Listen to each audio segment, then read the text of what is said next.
crush them. As far as I see, they are very about their lanes, and then they kind of crush them, and they invade the enemy jungle, and they pretty much steamroll after that after taking all the early tier 1s. So that's what I'm looking at for them. Look at Afu playing around in flame. Patience from Zoe. I've seen this Nature's Prophet plus melee. Yes, when they add him. I've seen what they do in that, and they dismantle the majority of those gorilla tridents. So we'll see how they're able to pull it off.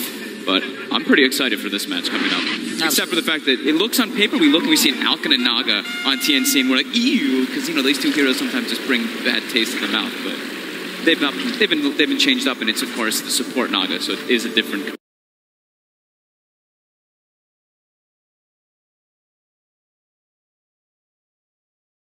مين اللي ممكن يبقى معاه الهاي؟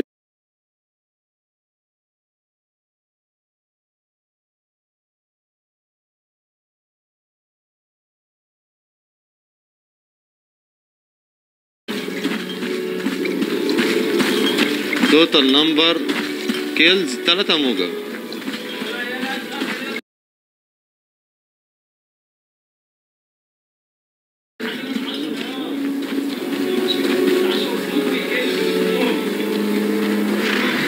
Seconds to battle. Coming out from TNC. Now we'll see if they get any traction with it. Looks like the line's to be drawn to head all the way down bottom and look to invade LFY's jungle. They're doing aggro, like Peter was mentioning. They want to have the sinking. طول الجيم. And it can actually shut down the Terrorblade quite decently. And it's probably pretty unexpected. They scouted out the tri-lane top and then the smoke happens. So it's TNC trying to get that unexpected lane favoring. And is this a lane favoring that's good enough for كله بعمله 30 بخسارة. then react to it and switch their lanes so they don't ونبدأ الموضوع مع Probably depends on how much they can get the pulls off. That's the one thing, is that LFY does have both pulls open if they do want to be able to do that and be able to keep the lane back. They just have to not get killed level 1 and then not get steamrolled. Terribly gets shut down. They have a very weird way of getting back into the game. Now we get the goods. Looks like Raven got a pretty solid lockdown on this bottom lane, which is it's going to mean that Mone's rather far forward. They look to lead in with the Static Link. Do they have the control with the slow from 1437? This is looking pretty good. DDC is there. He's yet to skill. Will save the point for the Shadow Grave. Very smartly done there by DDC. Waits until the last possible moment before knowing which skill is required and will save the Terrorblade's life. So Apple right away does make the move down bottom, and they start already stacking the pole. They know what they need to accomplish in this lane. They need to out-resource them. And once they get a couple levels on their heroes, they're actually extremely strong, especially if this Jakiro gets out of position. It's very slow, 290 movement speed. It's all Tim is pretty much just standing in the front line and zoning them. So if they can, also the thing is, they're low on regen is the problem on LFY, but they do have a dazzle. So as long as they're able to conserve their regen, they can match.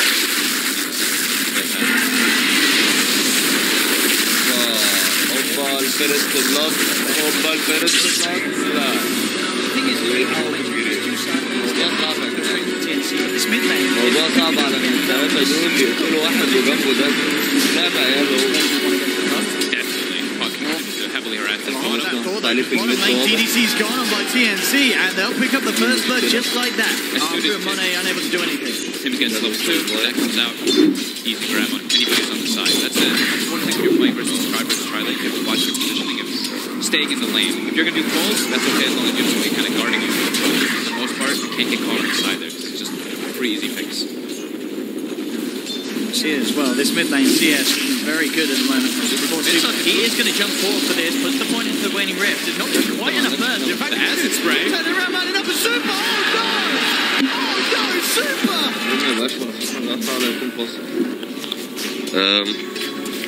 طيب نتكلم على ماشي فاتتنا الفيرست بلاد يا جدعان. فاتتنا الفيرست بلاد. نجيب الفيرست بلاد ده من الأول. نجيب الفيرست بلاد. ايه ده؟ كده انا اول الجيم؟ ها؟ اهي. هم قرروا ان هم يجيبوا دازل بدل ما دازل ينقص حد تاني. فكرة برضه. الموضوع طلع مسلي. مشناش ولا كلها يا جدعان. احنا فاتنا كل الكلات يا جدعان. الكيميست خد كلها على بطن. ازاي اهو نقل على الكمس. فيريون هيموت الكورة، مش هيموتوا بس. طيب طلع بيفهم.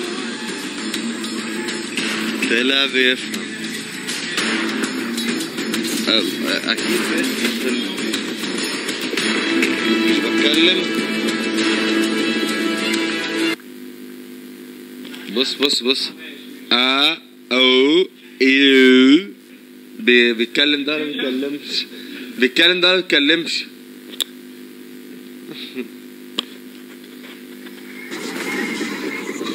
يا جماعة أنا قررت إن أنا هستلم لكم بلغة غير مفهومة. Actually it will be a baby sound.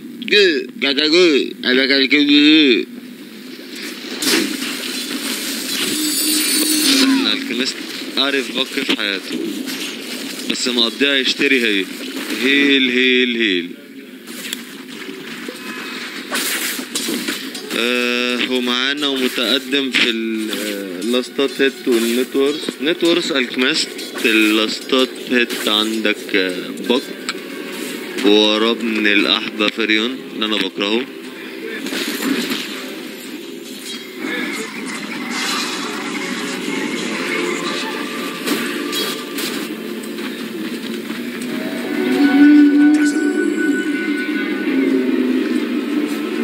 خدوا 3 باونتريون للتيم بتاع TNC.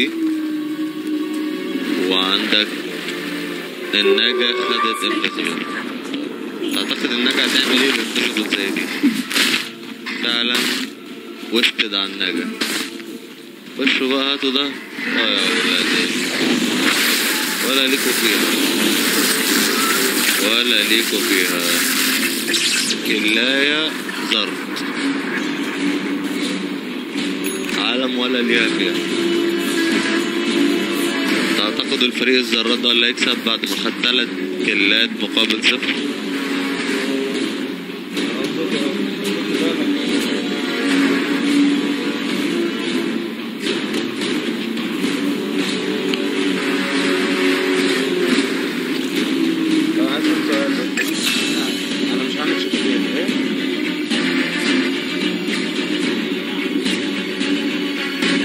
Dire's courier just went belly up. Throw a line to Radiant's middle tower. It's sinking, just like your ships. في عندنا رازر اهو بيرات. وفي 2 عملوا يوز للشراين وهيحاول يرجع يبدن على الكيمست تاني. للأسف هيفشل لأن الأسيد سبراي بقت ليفل 2. مش هيحل. 1 بالأسيد سبراي والتاني بالساند ستورم. دي بي اس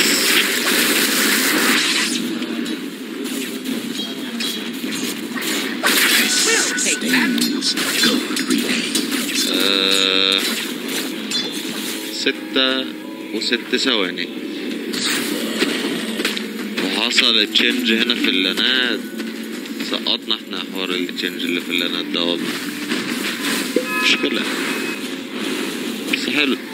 ليهم اصطادوا فيريون المعرض ده.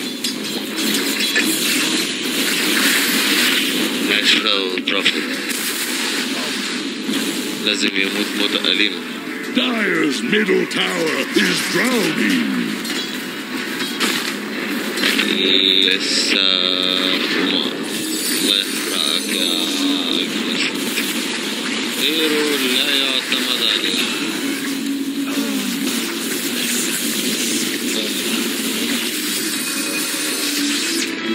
مش عارف الفرق.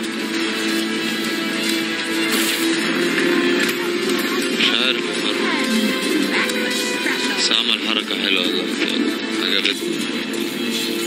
هو مسلم تيزو البط مش خاطر ما تعديهوش. خد اللاست لأنه كان ممكن يديها هيد والكاري ياخد اللاست. مش مشكلة.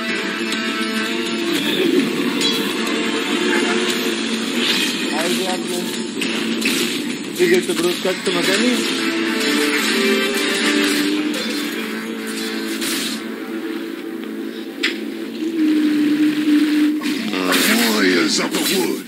نعمل ايه بقى خالد ماو حابب انه يكون هو البرودكاستر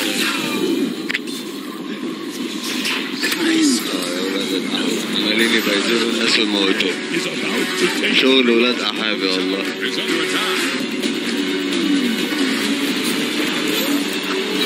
يا عم دول اجانب كفار انا Dyer's top tower needs some friends. Radiant make fortification can save them. Like Dyer's top tower is under attack. Radiant's bottom tower faces a stiff wind. Dyer's top tower is about to Radiant's take the bottom plunge. tower has rung its last bell. نحفظهم يا جماعة الفانتسي بوينت لا تذكر عدو ولا حديث تخيل لو انت حطيت كارت واحد من العدو دول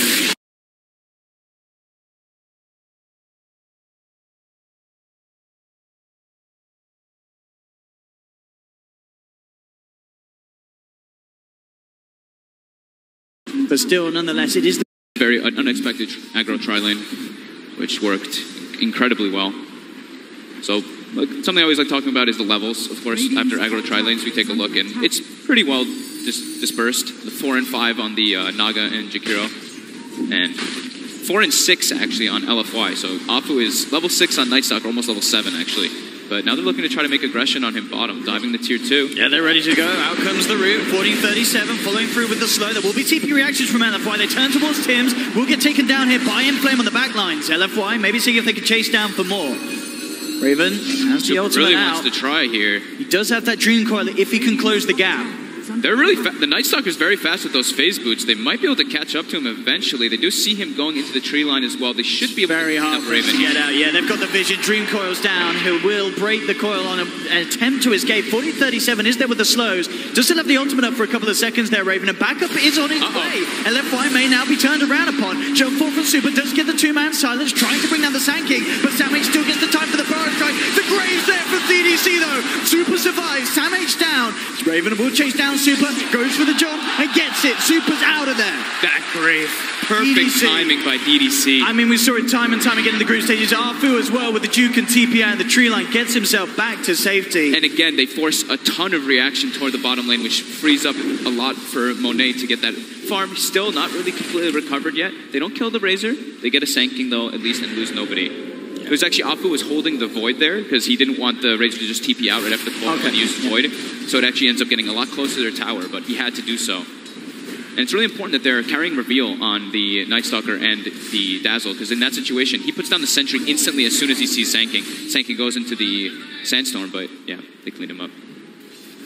DDC's Dazzle, definitely something that TNC, they've got to be aware of it in these fights. Somehow they have to stop this man from getting in position for these Graves and such. Because as we've seen, it's impossible for TNC to find the trades when DDC is in the neighborhood. And already LFY now off the back of that favorable trade down bottom, immediately moving to the top lane. Yep. Sam H in the neighborhood, 1400 towards the Blink Dagger at the moment, and Super still under the cover of the smoke. Will look towards him all. Sam H. A little late with the Dream Core there. Sam H with the game sense. Burrow striking straight away up to the tier 1, and that, by the looks of it, is going to put off LFY from looking for anything more there. So nice awareness there from Sam. You know, we're talking about the Monet beginning to recover, slowly but surely, of course. But this Alchemist, almost level 12, actually level 12 now, Look and at the money. almost getting online for Radiance. So they've come back, they are hunting for Sam H, but again, using these burrow strikes to just create the distance between them. And it makes it very hard for LFY to get anything done. And indeed, with this time, as you say, Cuckoo closing in on the Relic, bottom lane, TNC getting some pressure on a tier 2. LFY, they really want to catch this Sam H, but again, he just burrow strikes away. Arfu will look to try and chase him down by the looks of it. They are TPing in to block him off as well. Inflame's there, and this time, they will finally bring him down. But essentially, that is Sam H creating a lot of space. Bottom lane, tier 2, down to less than half health. And what's the money looking like on Cuckoo? He's 100 or so away from the Relic. Yeah.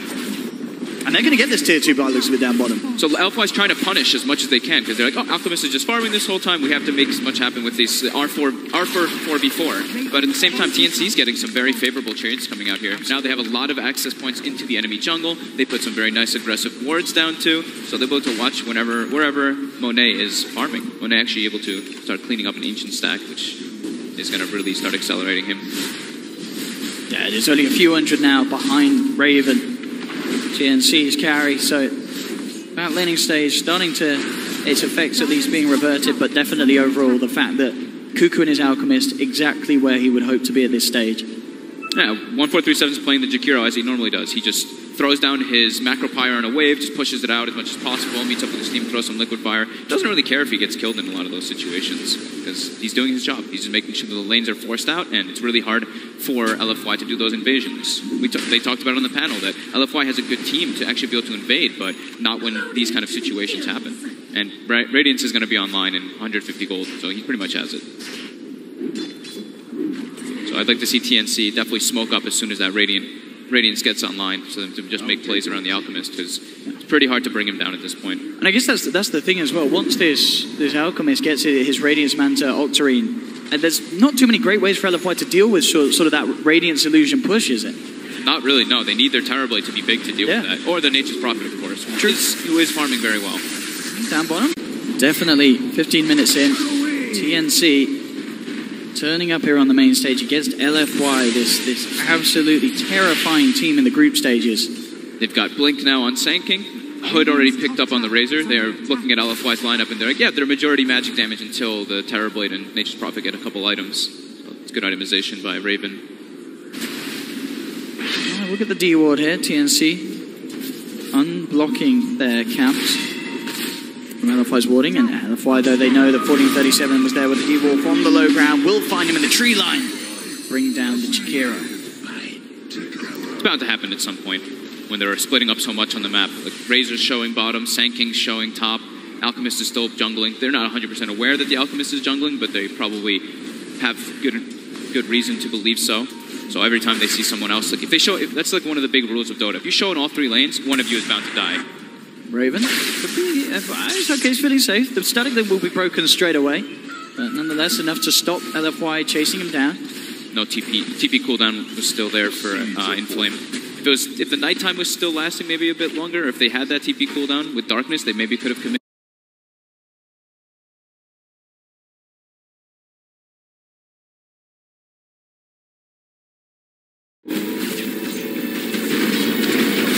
الكانسر بتاع التاورات قرر انه يجيب تاور تاني. Radiant's middle tower has been denied. في واحد هنا بيحاول يتربى نفسه مش اكتر. بيحاولوا يجيبوا الناجة. هلاقي وسط تايم والله. سيبوا الناجة تجري. وقتوا رزق. حلو اوي جابوا رزق. وده بلانك دجر. بيقول لهم يا جماعة أنا موت وجابوا الناجة. فريوم بضن على الناجة لغاية ما جابوه.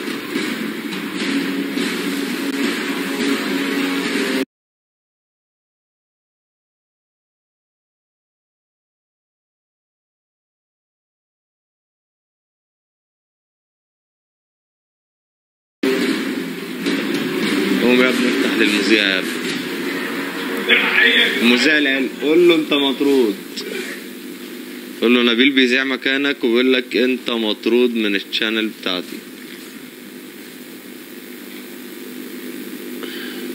نفسي افهم بيستخدم الالتي على الكريب ليه؟ هيستفاد ايه؟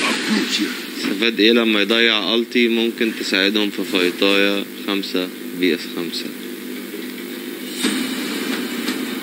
وادي سموك جانج تاني بس بعد ايه؟ بعد ما الناس خسرت البريدكشن بتاع السموك جانج برضه. دول لسه بيسموكوا وجانج. موضوع صعب. مفيش امل. مفيش امل.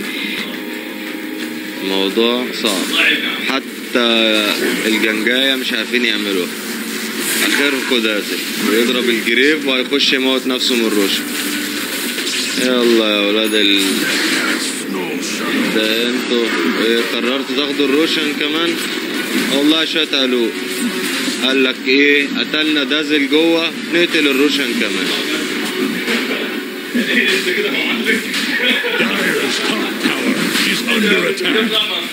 والله الروشن حطت عليهم مع انهم ليفلات 15 بس يا عيني الروشن حطت عليهم. ما شاء الله عليك يا ابني، بتوست كل السبيلز بتاعتك على الفاضي.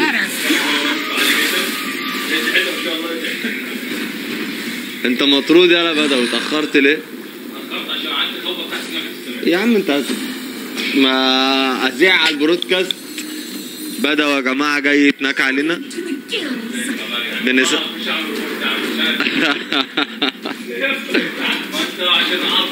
المفروض كان هو اللي يبقى بيذيع الماتش ده اصلا عشان هو راجل يعني بيعرف يذيع. خلى واحد نوب زيي 2 كترش هو اللي يذيع. والله عيب. عارفين ليه؟ عشان هو ما بيعبركوش.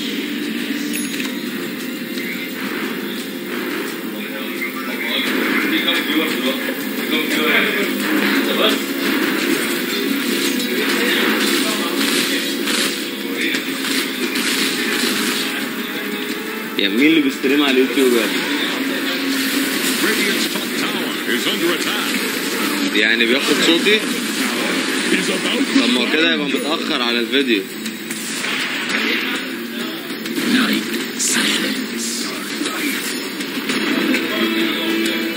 اوعى الفحت لا تنزل تحت تقع تتعور. خافوا جري وطلعوا فوق. اوبا الاستكات احيق استكات وقلة ادب وبيزانة. نتشيك مع الاخ بدأ. وعملت ايه؟ الهايست نتورس كسبتها مبروك. عملت السموك جانك كام؟ 0 يا حبيبي 0. انا عملت من 11 ل 15. المشكلة انها لغاية دلوقتي ما استكوش غير 5 استكات. ليه بقى؟ ما هي لا انت علي اللي هيكسبها من 6 ل 10 لحد 30.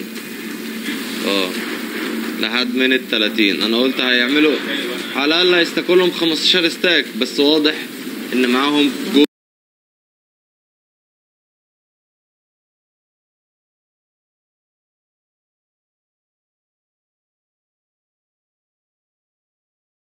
سبورتات معرصين ما بيستكوش انسان.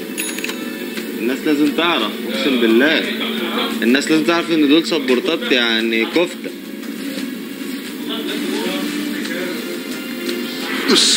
الدكتور كفتة كان بياكل كفتة عند جابر صبحي. الناس صورته بالعافية. ليه بقى؟ عشان هو يستاهل انه يتذاع عنه حتى في جيمات دوتا التراش اللي احنا بنتفرج عليها. Dyer's top tower is under attack.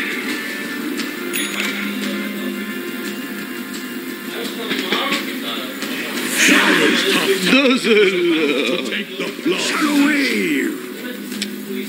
مش عارف يصبر لغاية ما الساند كينج يخش يستنله. مفيش فايدة. هو سعد زغلول قالها. انت يا خرا وطي صوتك. طب بقول لك ايه، تعالى انا بقى وجعني. تعالى تعمل ايه؟ تذيع وتفرج الناس على الماتش. الجيم عامل ازاي؟ تعالى يا حبيبي الجيم زي الخرا. كل واحد يا جماعه شويه يذيع. يا جماعه احنا هنا ناس متفاهمه وكل واحد هيزعلكوا شويه. ايه رايكم في الجيم اللي انا ما فرجتكوش فيه غير ولا كلايه ده؟ فرجتكوا على كلايتين.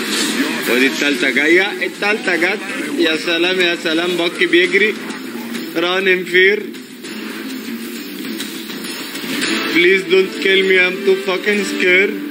I don't wanna die.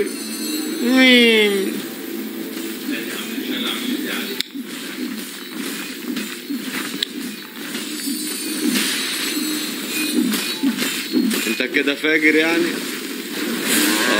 بيقول لهم محدش هيديف يا جدعان. بيقول لهم محدش هيعمل ديفنس.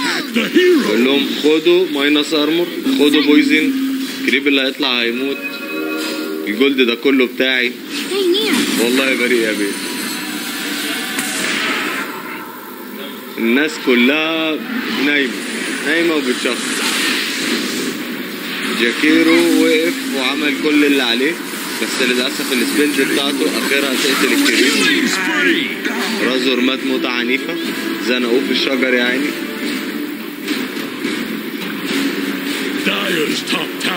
زنقوه في الشجر بتاع بروحه. متعدلش على دين أمي، أنا اللي بقول.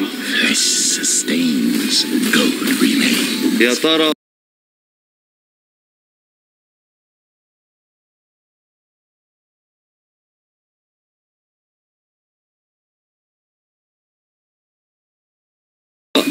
كده الاستكات وصلت كام؟ لسه 5 استكات.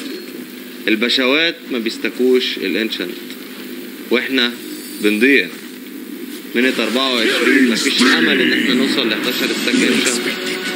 شكرا يا معرصين.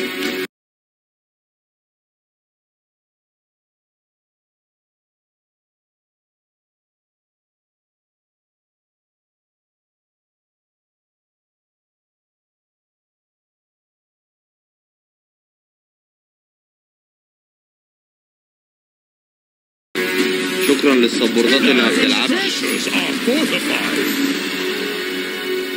المفروض الناس دي تليف والله، ما تلعبش انترناشونال، تلعب في سايبر عمرو الباشا.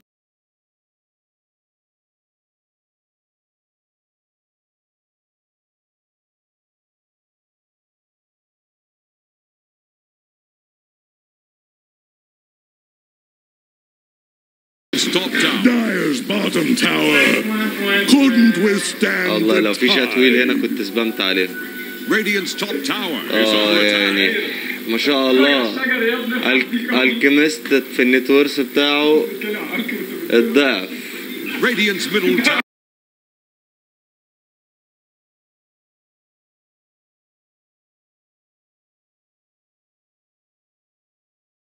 كأن 2 هيرو بيلعبوا. تعالى لا خالد يا عمو. عمو نبيل بقى يروح يريح بقى ايه شويه ويفخد له. خدوا معاكم اول كلب.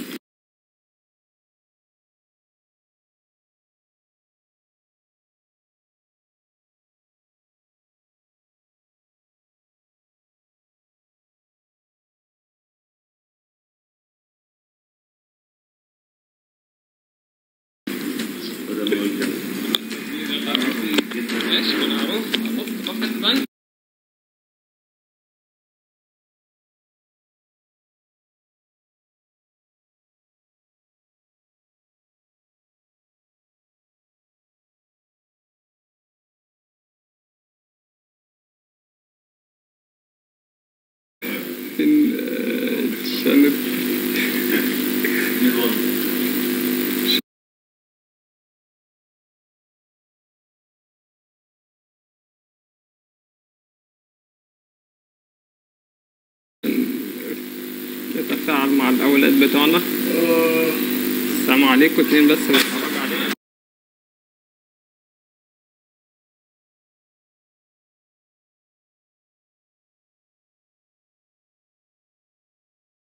السلام عليكم.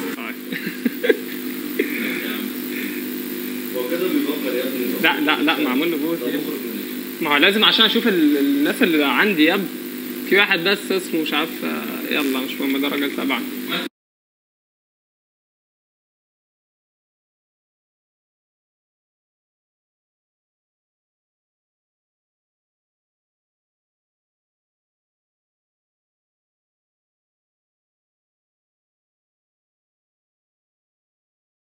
السلام عليكم. ايه؟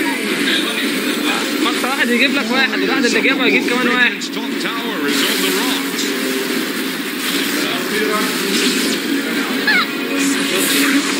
على طول عشان اللي بيحصل طبعا في الفيلم البتاعة دي مؤاخذة.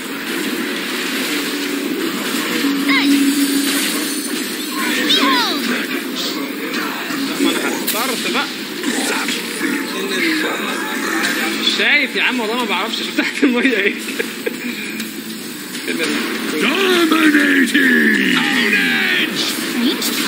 بشوف يا ابني من البتاعة دي. كسرت يا جدعان في السريع. لا عدناها معاك على طول. عدناها معاك على طول. يا جي. عدناها، لا عدناها معاك على طول. طبعا لودنج سكرين مونكي كينج.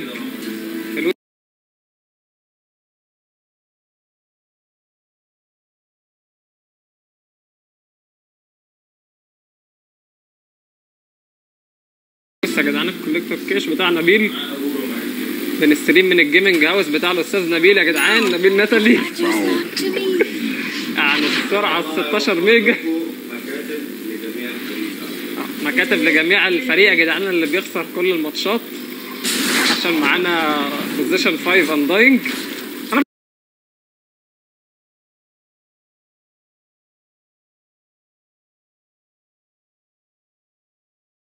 بعمل دي كوم في الجيم.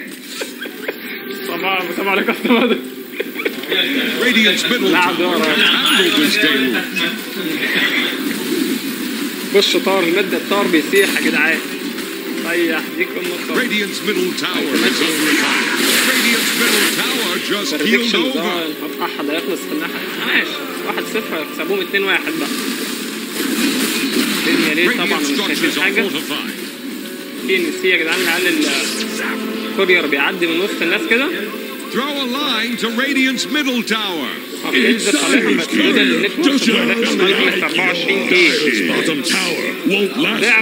ضعف نتورك فيريون فين؟ ضعف النتورك فيريون معاه كده اهو. تيرور بليد بيجيب سكين فايك. Invisibility.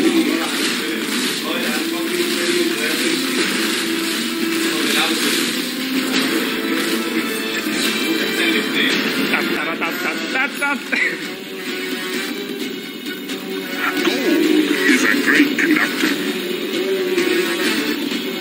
اشرب يا زميل. اشرب عادي. اشرب عشان تنسى. دنيا ليه البنت يا ابني انت فاتح برضه. انا عرفت ده ايه. الله العظيم. فين يا عم الوزر والحاجات من المره دي.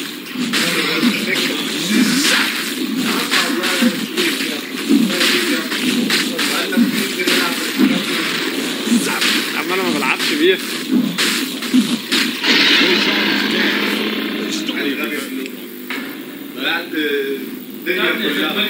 روشن راح يا عم.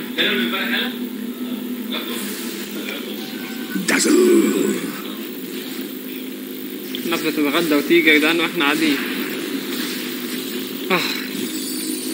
برضه لسه نفس ال ما عادش في حد بيتفرج علينا.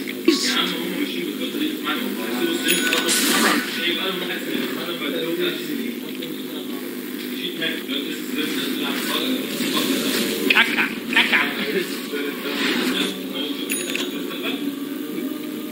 ده اسمه كاكا.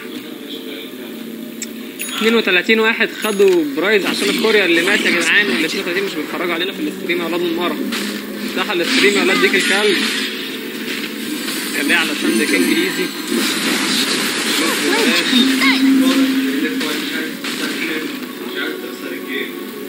شايف؟ دي الخطه بقى دلوقتي يا زميلي.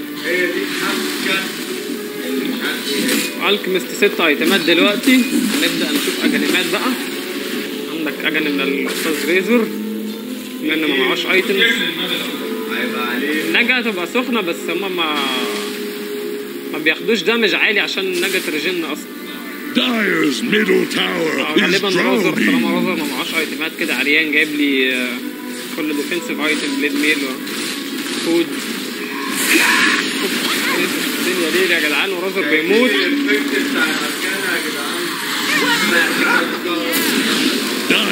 كان دي طبعا مع نبيل. عمل حاجة.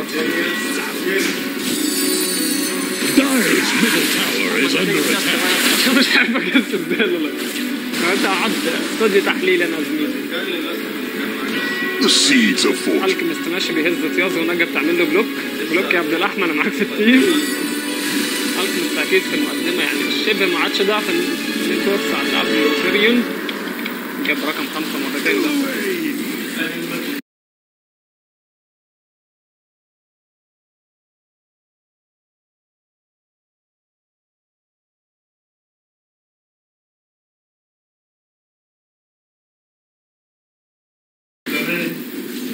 مش دعوة براجل بيغني والله.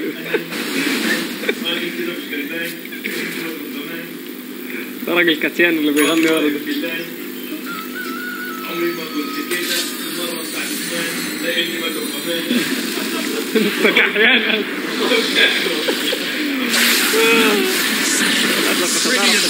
الجيم بتاع ماتومبا مان عشان تروح الشغل يا زميلي. Warriors of the wood. ما تروحش الشغل، ده الشغل. شغل في الستريت. Need some friends. Radiant's bottom.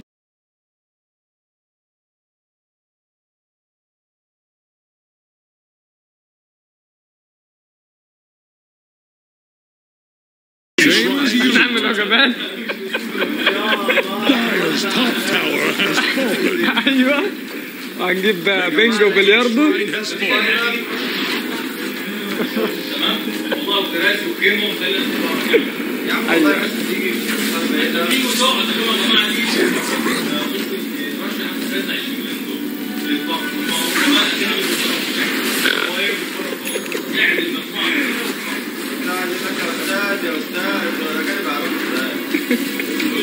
احنا بنصور بالكاميرا هنرفع لهم على اليوتيوب. Pull roots and run.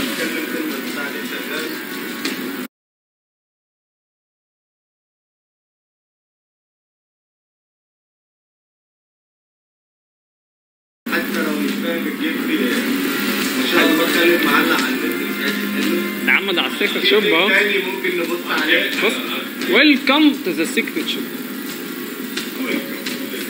يا ابني لو قلت انا مش هكست انا هبقى يعني اللي جنب الكاست.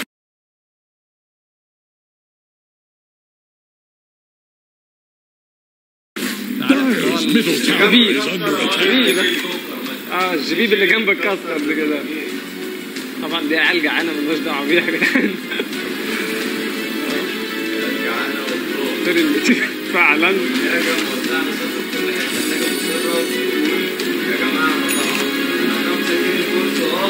بس انا نويت اعمل حاجه. بيوزع البتاع مش معاه ريديانت اصلا.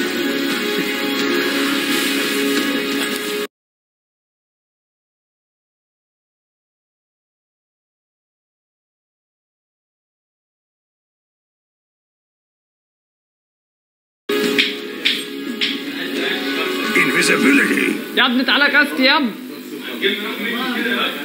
خلاص يا جدعان الكاست الاصلي يا جدعان هيبدا من جيم 2 يا جدعان مع اللوستا بدو وابو راشد راعي براكت الاربعه كده.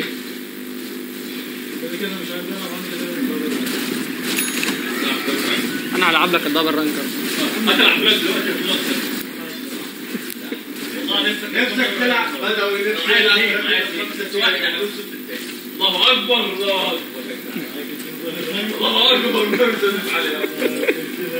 معاك 2 دبل رانك يعني بتكسب 100 اف ام ار في جيمين. والله ده النهارده كنا في الجيم يلا نعمل جيم ده.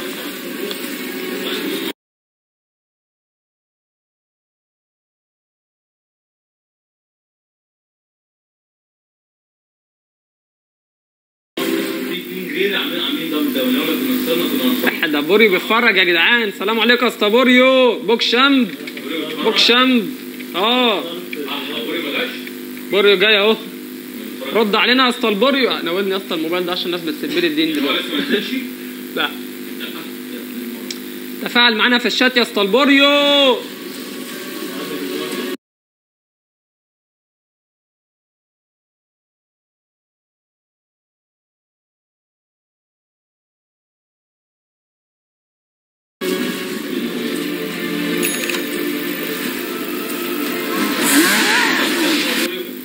ايوه يا عم بوري هو بوري 1 1 1 3 احا السليم ولا ايه؟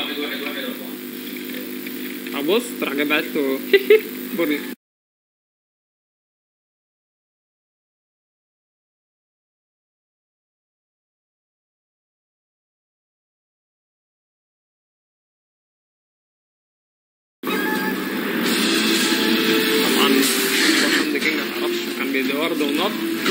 الفرد.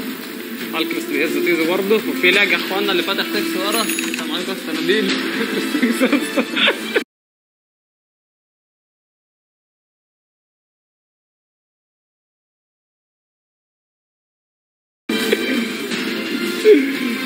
وبطل شتيم. فاكر سماعة بمايك عشان الخرفشة. مش عارف اللقطة نبيل. Loaded to the gills. This sustains double damage.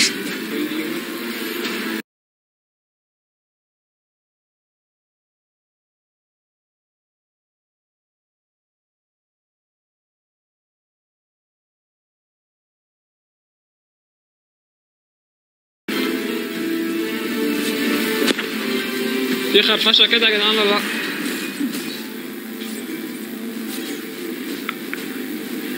السلام عليكم.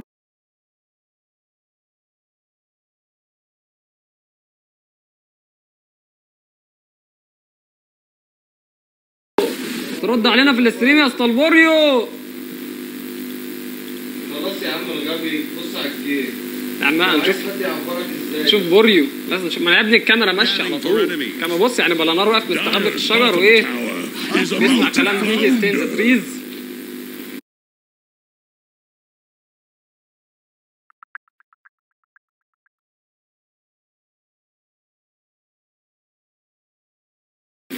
قعدوا باك برضه في الشجر ومفيش حد هنا خالص اصلا. بوريو مش عارف مين انكتيش ده. يلا مش مهم. ده اللويال فان يا جدعان موجود من امبارح. فاتح من امبارح وبيتفرج علينا. عطلش الاستريم بتشتم اللويال فان يا ابني.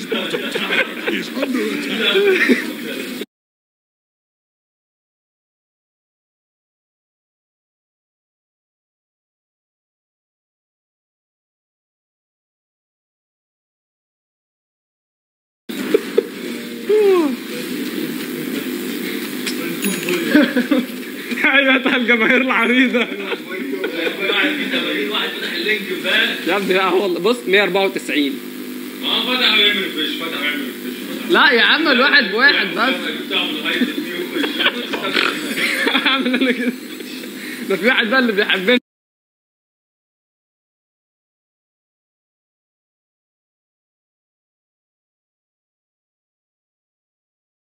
لا يعملوا لي كده. هو اللي هو الفان ده يا جدعان.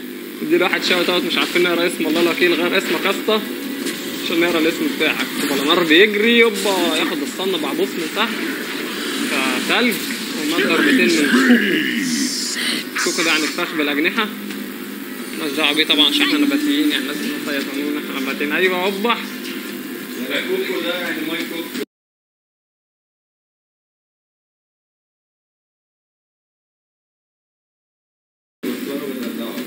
بيدلع الكوك بتاعي يقول له كوكو يا جدعان. معرفش بقى عامل له ضفيره ولا مش عامل له ضفيره محدش عارف. عامل وكس زي اللاب بتاع امبارح. طبعا في موضه للكوكو دلوقتي. Dyer's middle tower is drowning. نبيل اوعى. اجنور نبيل يا جدعان. اجنور نبيل. اجنور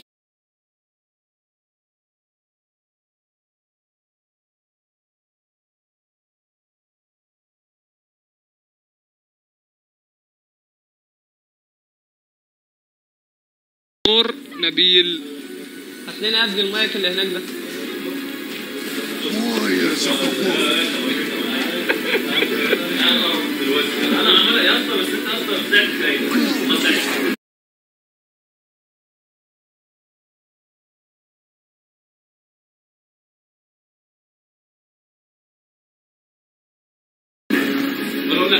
لو في حاجه عندك في الصوره مش عايز انزل بس في حاجه حلوه تعجبك يا علي. انا والله حاسس.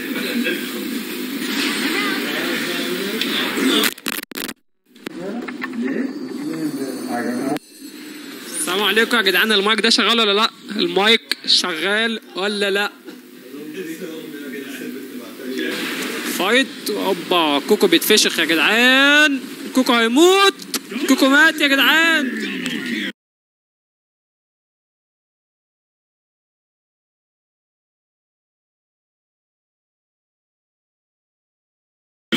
اللي اف واي بيرجعوا الجيم دلوقتي والله. تيمز مزنوق في وسط الاليوجنز والكريب. اوبا كلها تانية تيرور بليد يا جدعان. يظهر بقى الكاري الحقيقي للجيم تيرور بليد. ايه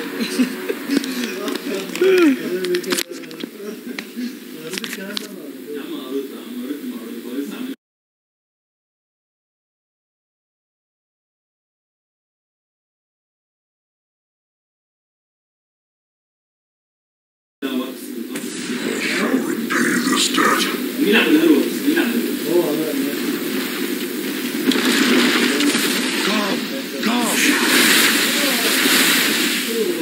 يا جدعان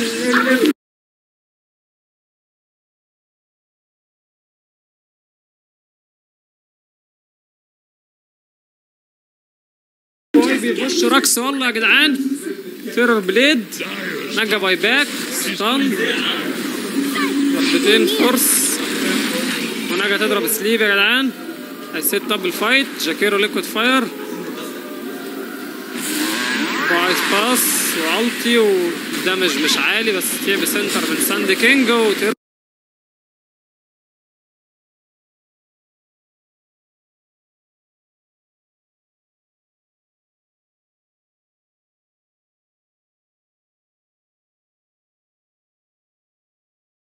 بليد يموت هو بلا نار. اللي اف 5 بيرجعوا البيز دلوقتي. باك بيحاول يعيش. بلينك اخد اوبا مات كده اهو. 3 كلات. الهاي جراوند سيج ما ينفعش. بيرجعوا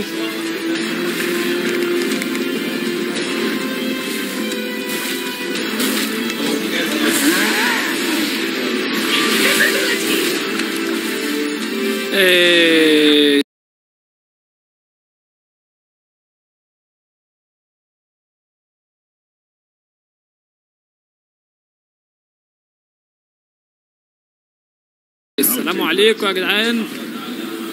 تين سي بيبوشوا ميد دلوقتي. تاور هيلثي فشخ. نقفل السبكتيتور شات عشان البنت الاحمر دي.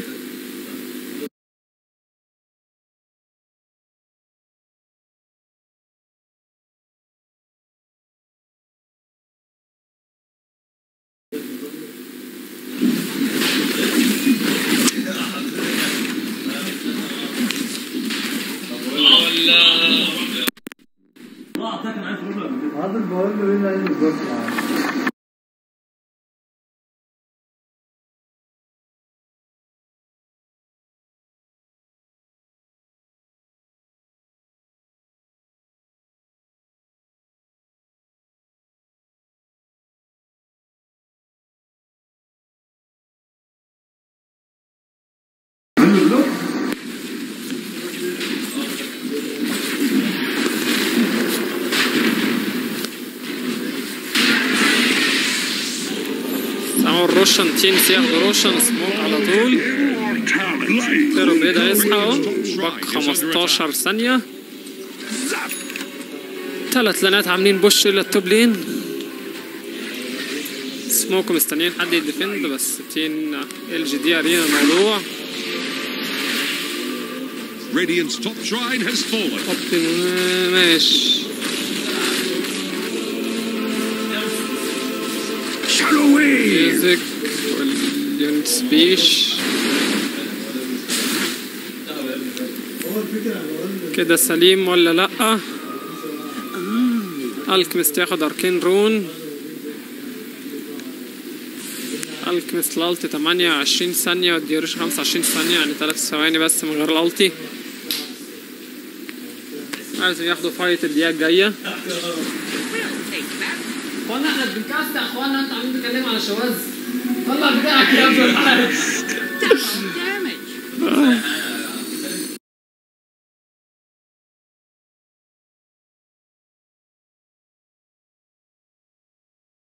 يا اسطى يا جدعان بدوي بالبول ابيض مطلعه لنا.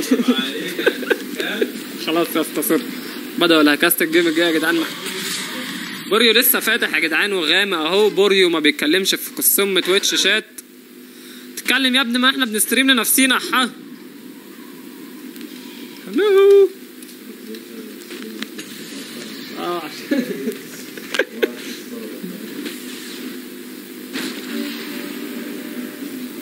على فكرة في أكتر من الناس دي لسه بيتفرج بس ماشي. جيم بدان طبعا عشان مش شايفينه من أوله. نيوبي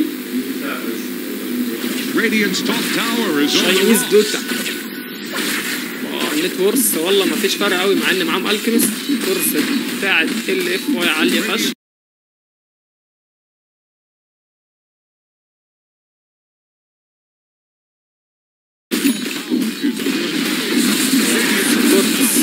ماشي في بالانس حبتين.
فارم يجيب ليفل 25 ياخد 420 جي بي ام.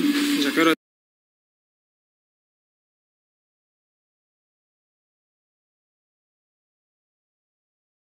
مسك اضرب تشيز. اوبا الكيميست جاي دوج الاستانا بالسايكل يا جدعان. خفش بس شيفته هيبلينك. يبلينك اكيد. قربه يطلع بره. السلام عليكم يا جدعان. nothing to do here. ويرمي الميم ويطلع يجري.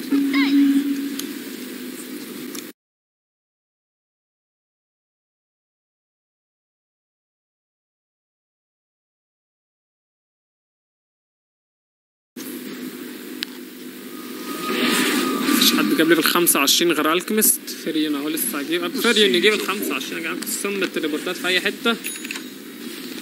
فين عايزين نمشي فري كام بقى يا جدعان.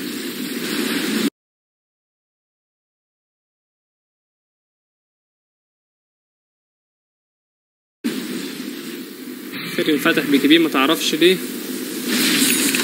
ايده جت عليها غلط يا جدعان. فكك باريس قبل ما يلعب ف بيرتعش حبتين. 25 وخد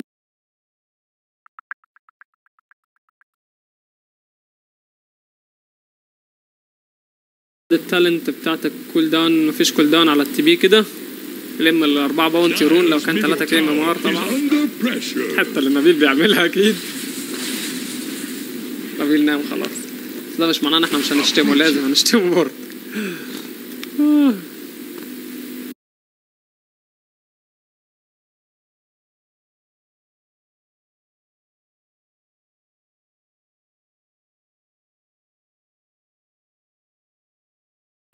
الفيورز بتقل يا جدعان. لا لا اتفرجوا على الستريم. ايه بري طلع. بري العلق انت. لا بري يلا ارجع للستريم يلا.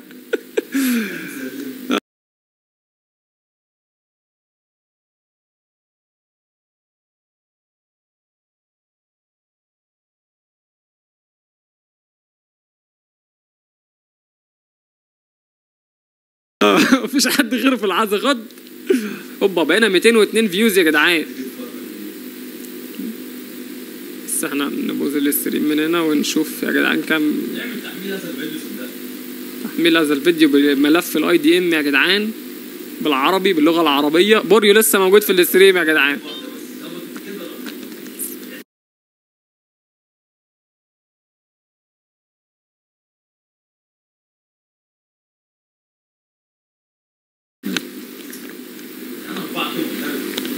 حرك هز الماوس هنا كده عشان نشوف مين اللي بيكلمنا ولا لا. ده الماوس ده بتاعك؟ اه يا زميلي بتلعب بيه؟ بلعب بيه. الكيبورد التعبانه بتاعتك؟ اللي بلعب بيها برضه. عمال تقول لي الكيبورد مش عارف ايه. اه يا زميلي كيبورد نضيف ده يا جدعان. الكيبورد جاي من الامارات طبعا. لا كده ده زرار البوست. لا ما فيش كده.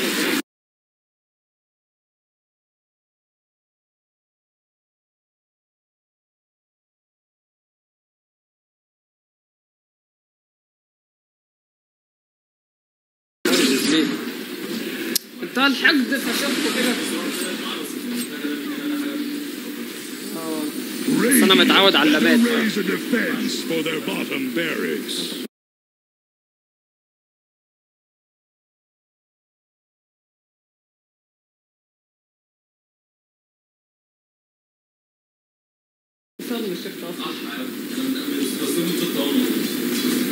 انا بستخدمه في داتا 1 برضه. شيس وراهم يا جدعان. نبقى عايزين يمسكوا العيال دي نكوهم بس خلاص. تزن صغيرة فعرفوا يجروا بسرعة غير حسام طبعا عشان حسام تيزو كبيرة ما بيعرفش يجري. بس بيجي يتفاجر برضه ان هو بيجري كتير في سينا ومش عارف ايه. تيزك حمرا لحسام يا خول. كان لازم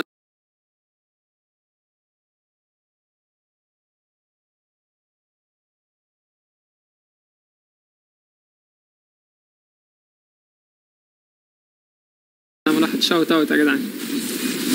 الجنب دون ابن شرموطه واقف في حته معرصه. دول عايزين يبشوا ودول مش عايزين يبشوا. دول معاهم الكنست وفلوس. خلاص الهيرو ما عادش هيبقى ليه لازمه.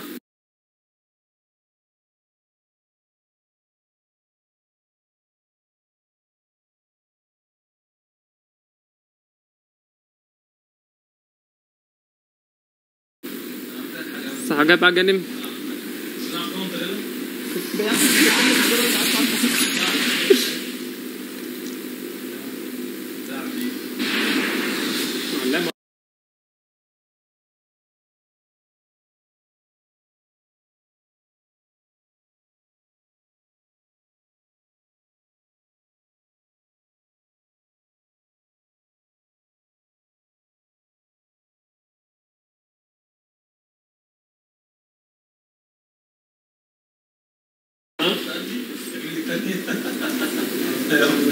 هنأبندل الستريم دقيقتين يا جدعان بس عن نشيك حاجات تيك ايشوز.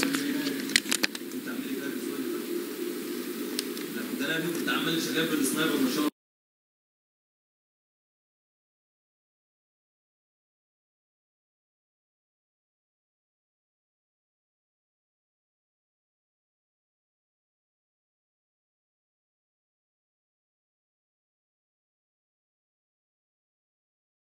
عمال بعد كده تقول لك تعالى عد كده وانت عمال تعد تقول لي واحد اثنين تعد بس مش فاهم.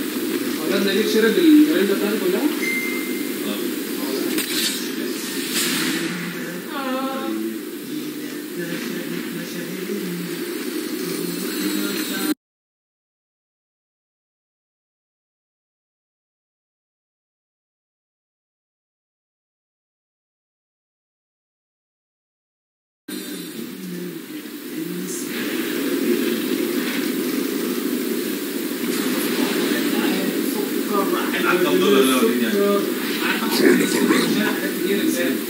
مدي كارم العرض 8 دولار.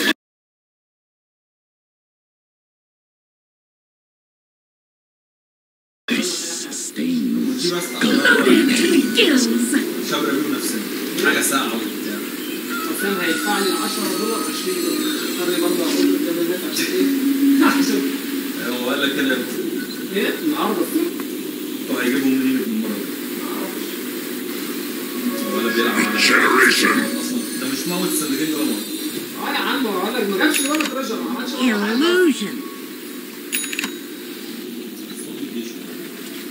ايه يا اسطى ايه يا اسطى الكلام هيطلع على الستريم.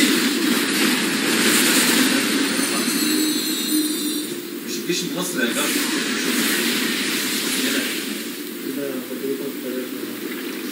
كده هتجيبها اكتر عشان تقولش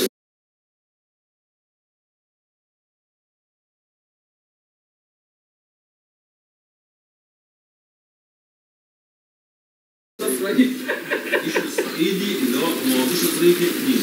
في نوعين. في جيش حلو طيب احنا بنحبه. في جيش بقى اللي هو بيقتل بقى الناس ايه. واحنا بنحبه اكتر من is drowning.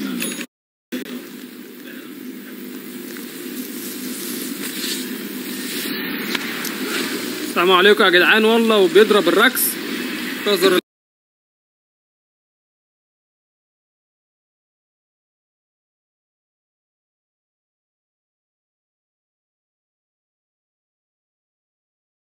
الاجنم اللي جاي له من الكيميست بيلف تتضرب والدريم كويل هو التي من ناجا والرجاله كلها ترجن طبعا. هيسيت اب فايت حلوه. لا كسكسوا ورجعوا برضه وفيريون من معرفش اسمه ايه ده اسمه صيني. اوبا فيريون تي بي وبيكي بي واضرب في الناس واضرب حك جامد وتي ان سي بيرجعوا. تيرر بليد بيضرب فاتح البيكي بي.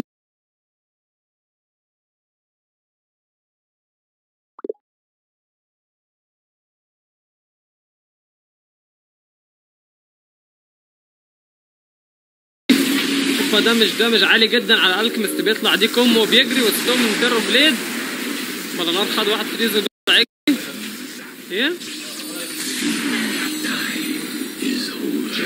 كوب دي ما ده اسمه ايه يا زميلي؟ طب الباسف الثالثه بتاعتك سايد دي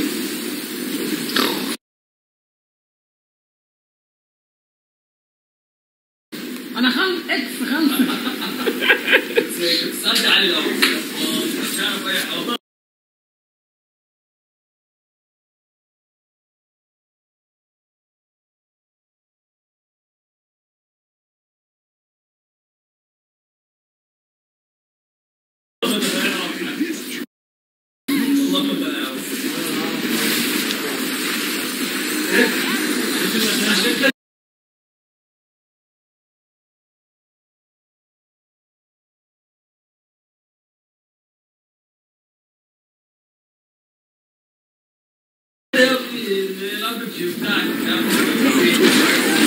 كده تم اثبات ان علي زي دول يا جدعان ما يعرفش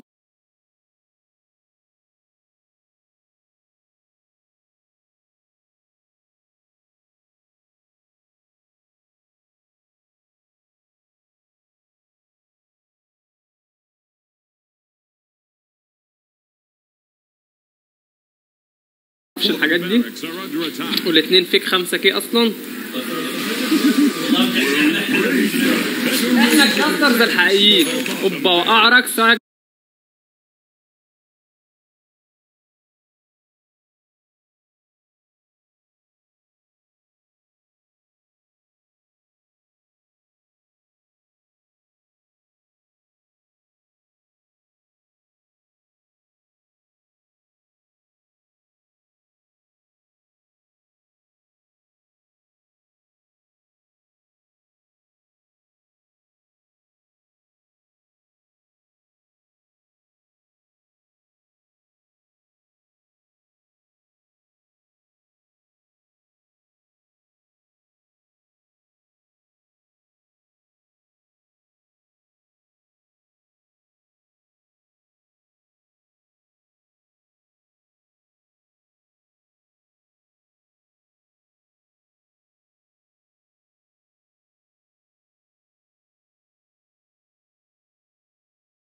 ستريم تيست.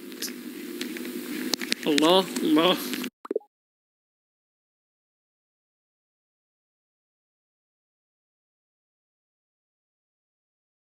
واحد اتنين تلاتة.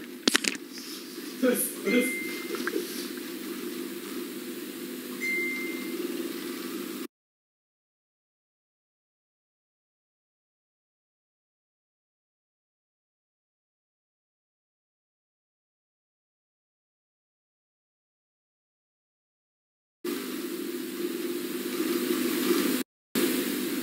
ستريم تيست. الله الله.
ستريم تيست يا جدعان. واحد اتنين تلاتة. ستريم تيست.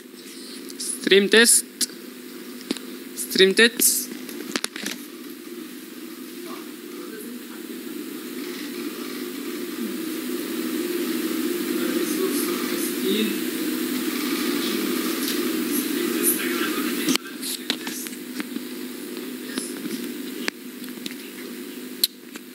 بيعلق ليه طيب؟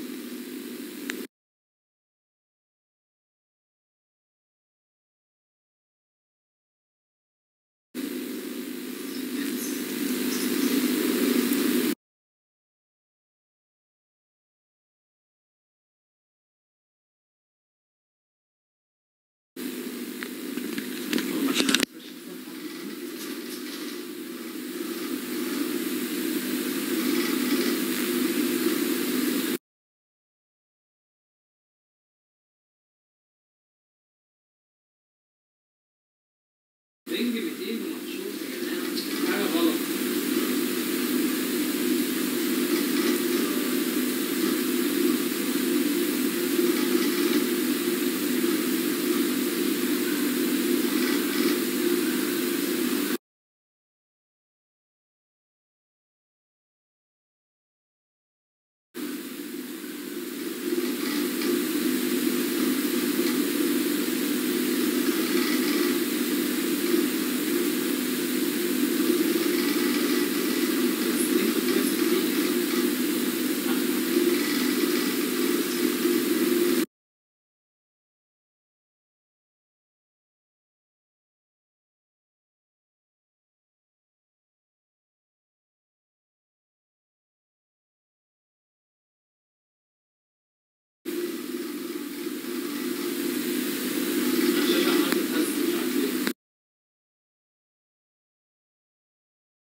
تيست تيست.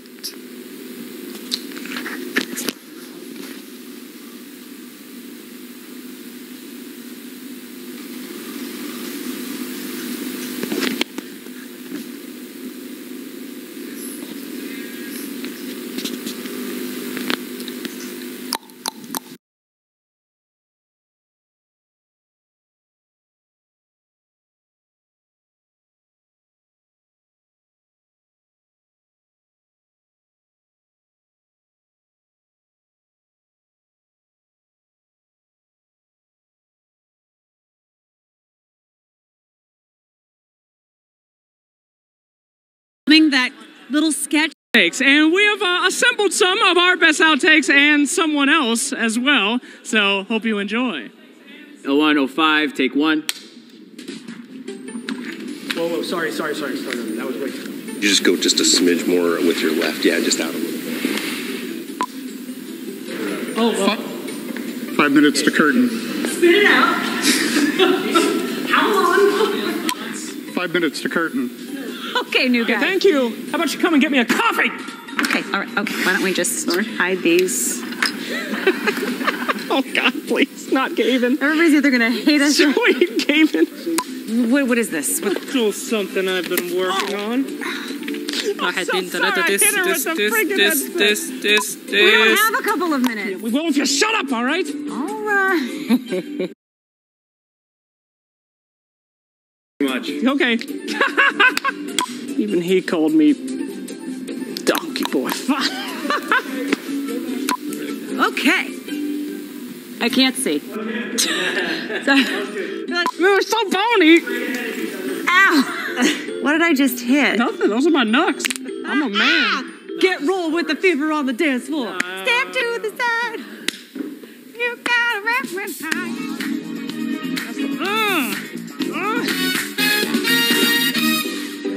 my clothes are falling off. Yeah, mine too.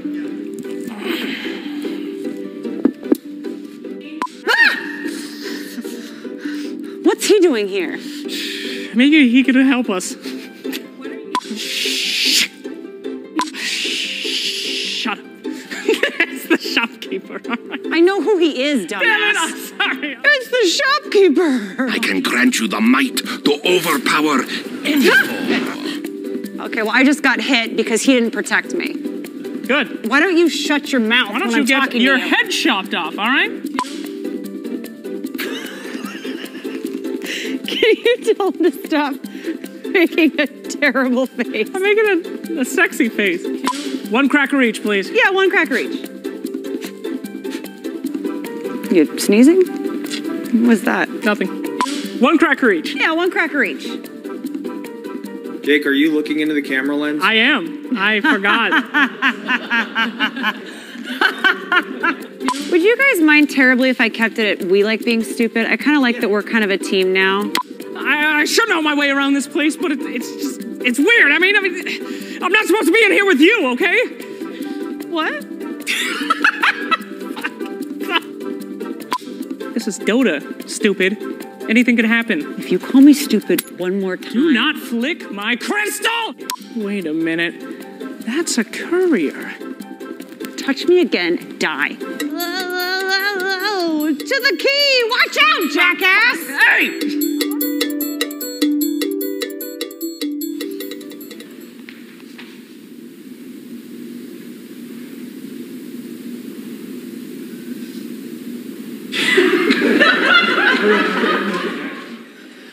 What a good sport. What a good sport. Such a good sport, that stagehand. And he never came back. I don't know what happened. I love Gabe so much. Sorry.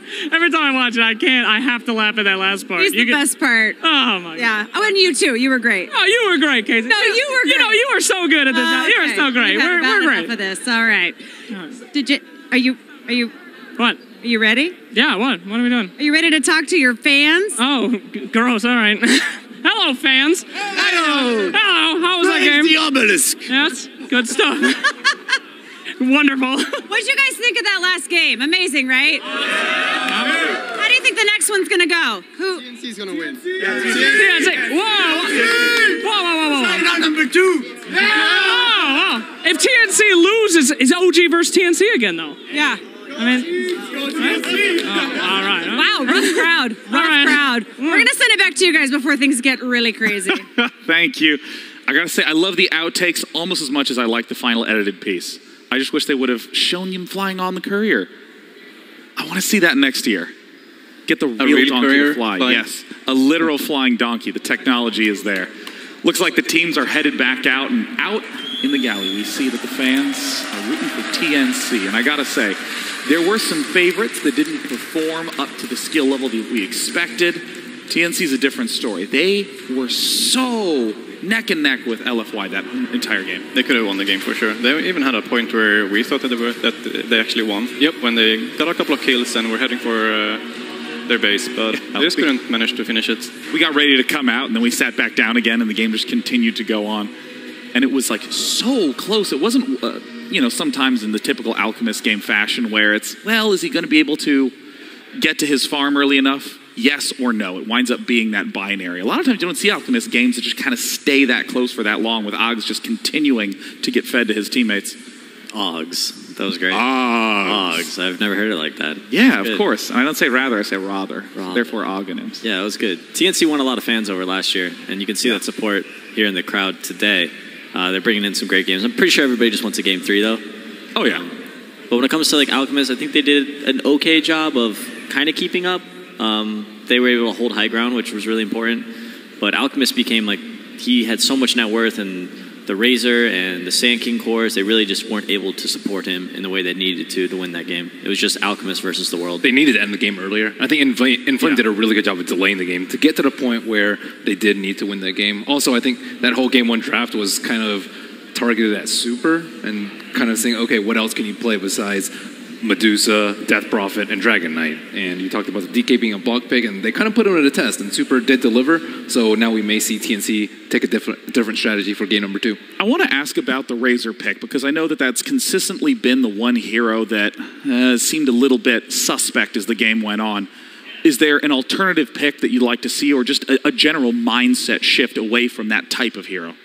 I think they had a very kind of structured strategy coming into this. I think 1437's a really clever captain and a really smart drafter. So what he did was he banned the Medusa, he banned the Death Prophet, and he said, hey, take Dragon Knight, I'll pick this Razor, and if you try to lane a Dragon Knight there, I'll take advantage of that lane matchup. And I think that was maybe Razor should have been a reactionary pick rather than just assuming that LFY would go for Dragon Knight. I think they're too smart and too talented of a team to make that mistake.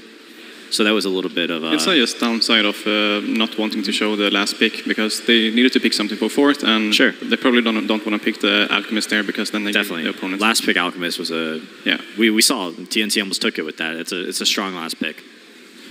And in terms of, the Dragon Knight style push composition, we've talked before about how LFY was ending games very, very quickly in group stages, but that really showed a very strong long-term late game. I mean, what is it about LFY that was so exceptional in those later periods of the game? Ben was talking about how they were able to delay the game and defend their high ground and extend the game long enough for all 3 of their cores to find farm, whereas the Alchemist was kind of the only person farming on TNC's side. So once they kind of got to like 5 or 6 item slots, they were actually able to fight against the Alchemist and compete in a team fight. Your first thing that you really want to do is to either shut down the Alchemist to make sure that he doesn't reach that point with the Radiance so quick. Yeah. But if he actually does that, then you should avoid fighting him as much as possible and just make sure that you get the farm on the other 3 heroes, which they did. So it was Prophet, Puck, and which other hero was it that they had?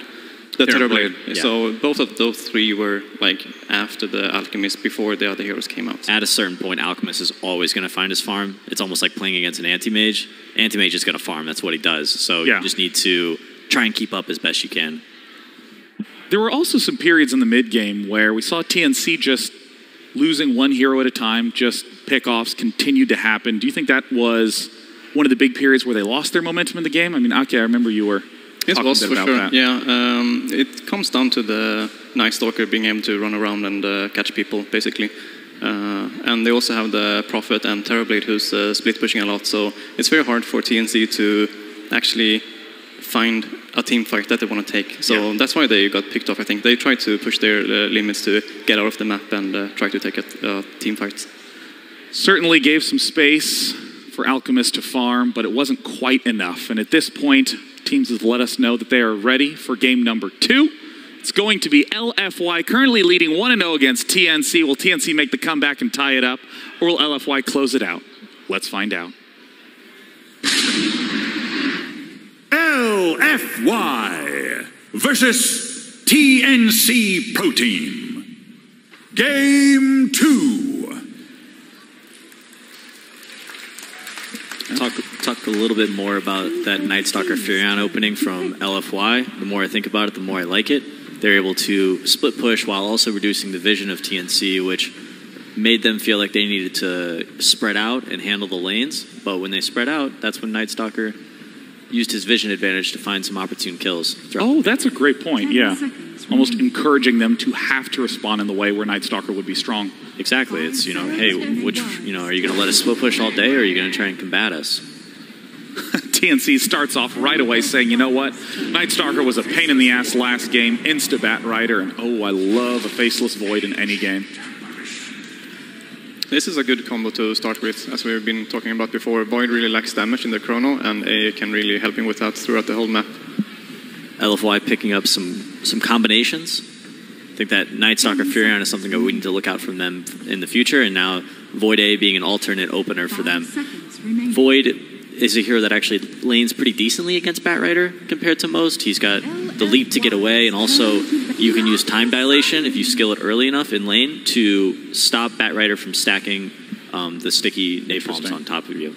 Also a good Lincoln's carrier. We see Naga openers a lot. I think we've seen 3 Nagas in the first phase, but however, it hasn't been versus Faceless Void. And I think this is really where the hero does shine, is counter-initiating against the Chronosphere. I think we've seen it once, and yeah, it was super good that game, so I can really see it work this game as well. He just needs to stay behind and make sure that he can get the sleep off whenever Void uses his ultimate.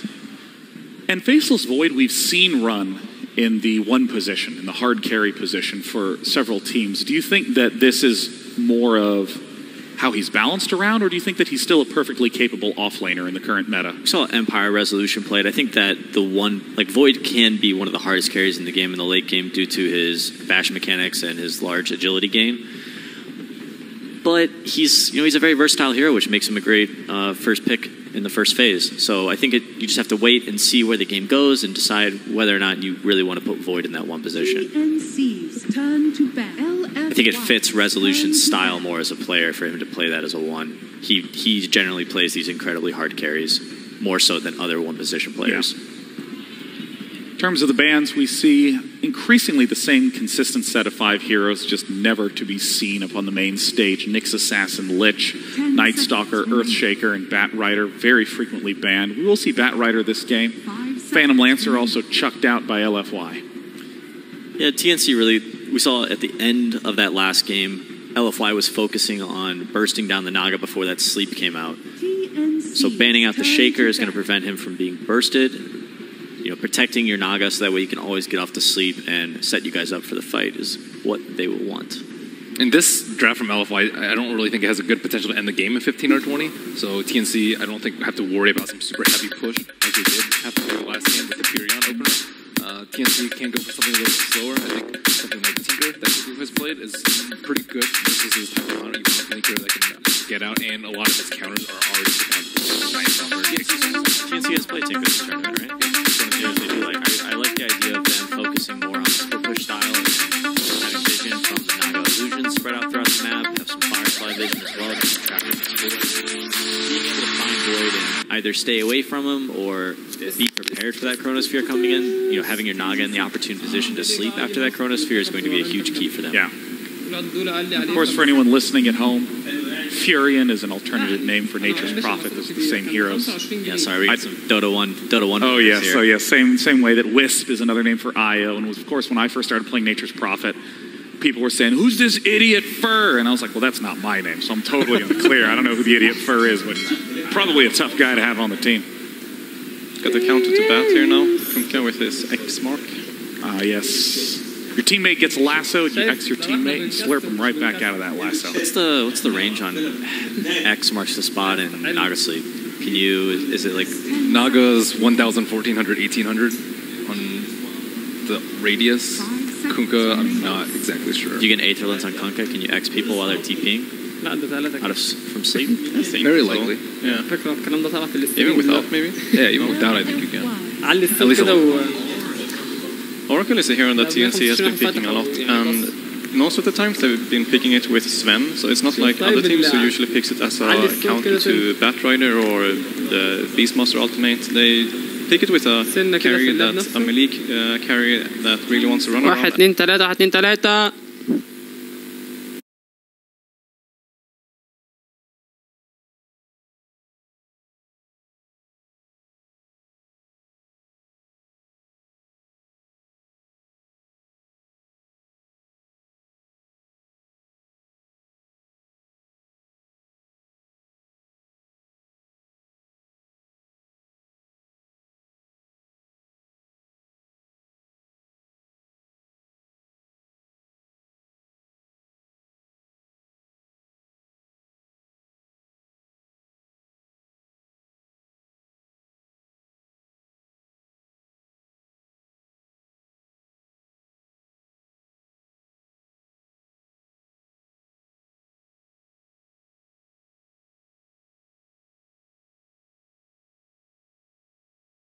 back when Flame Break also canceled TPs, it's still a problem. Also, once you finally get a hold of that Furion, he doesn't really have a lot of great tools to escape. He's a very immobile hero.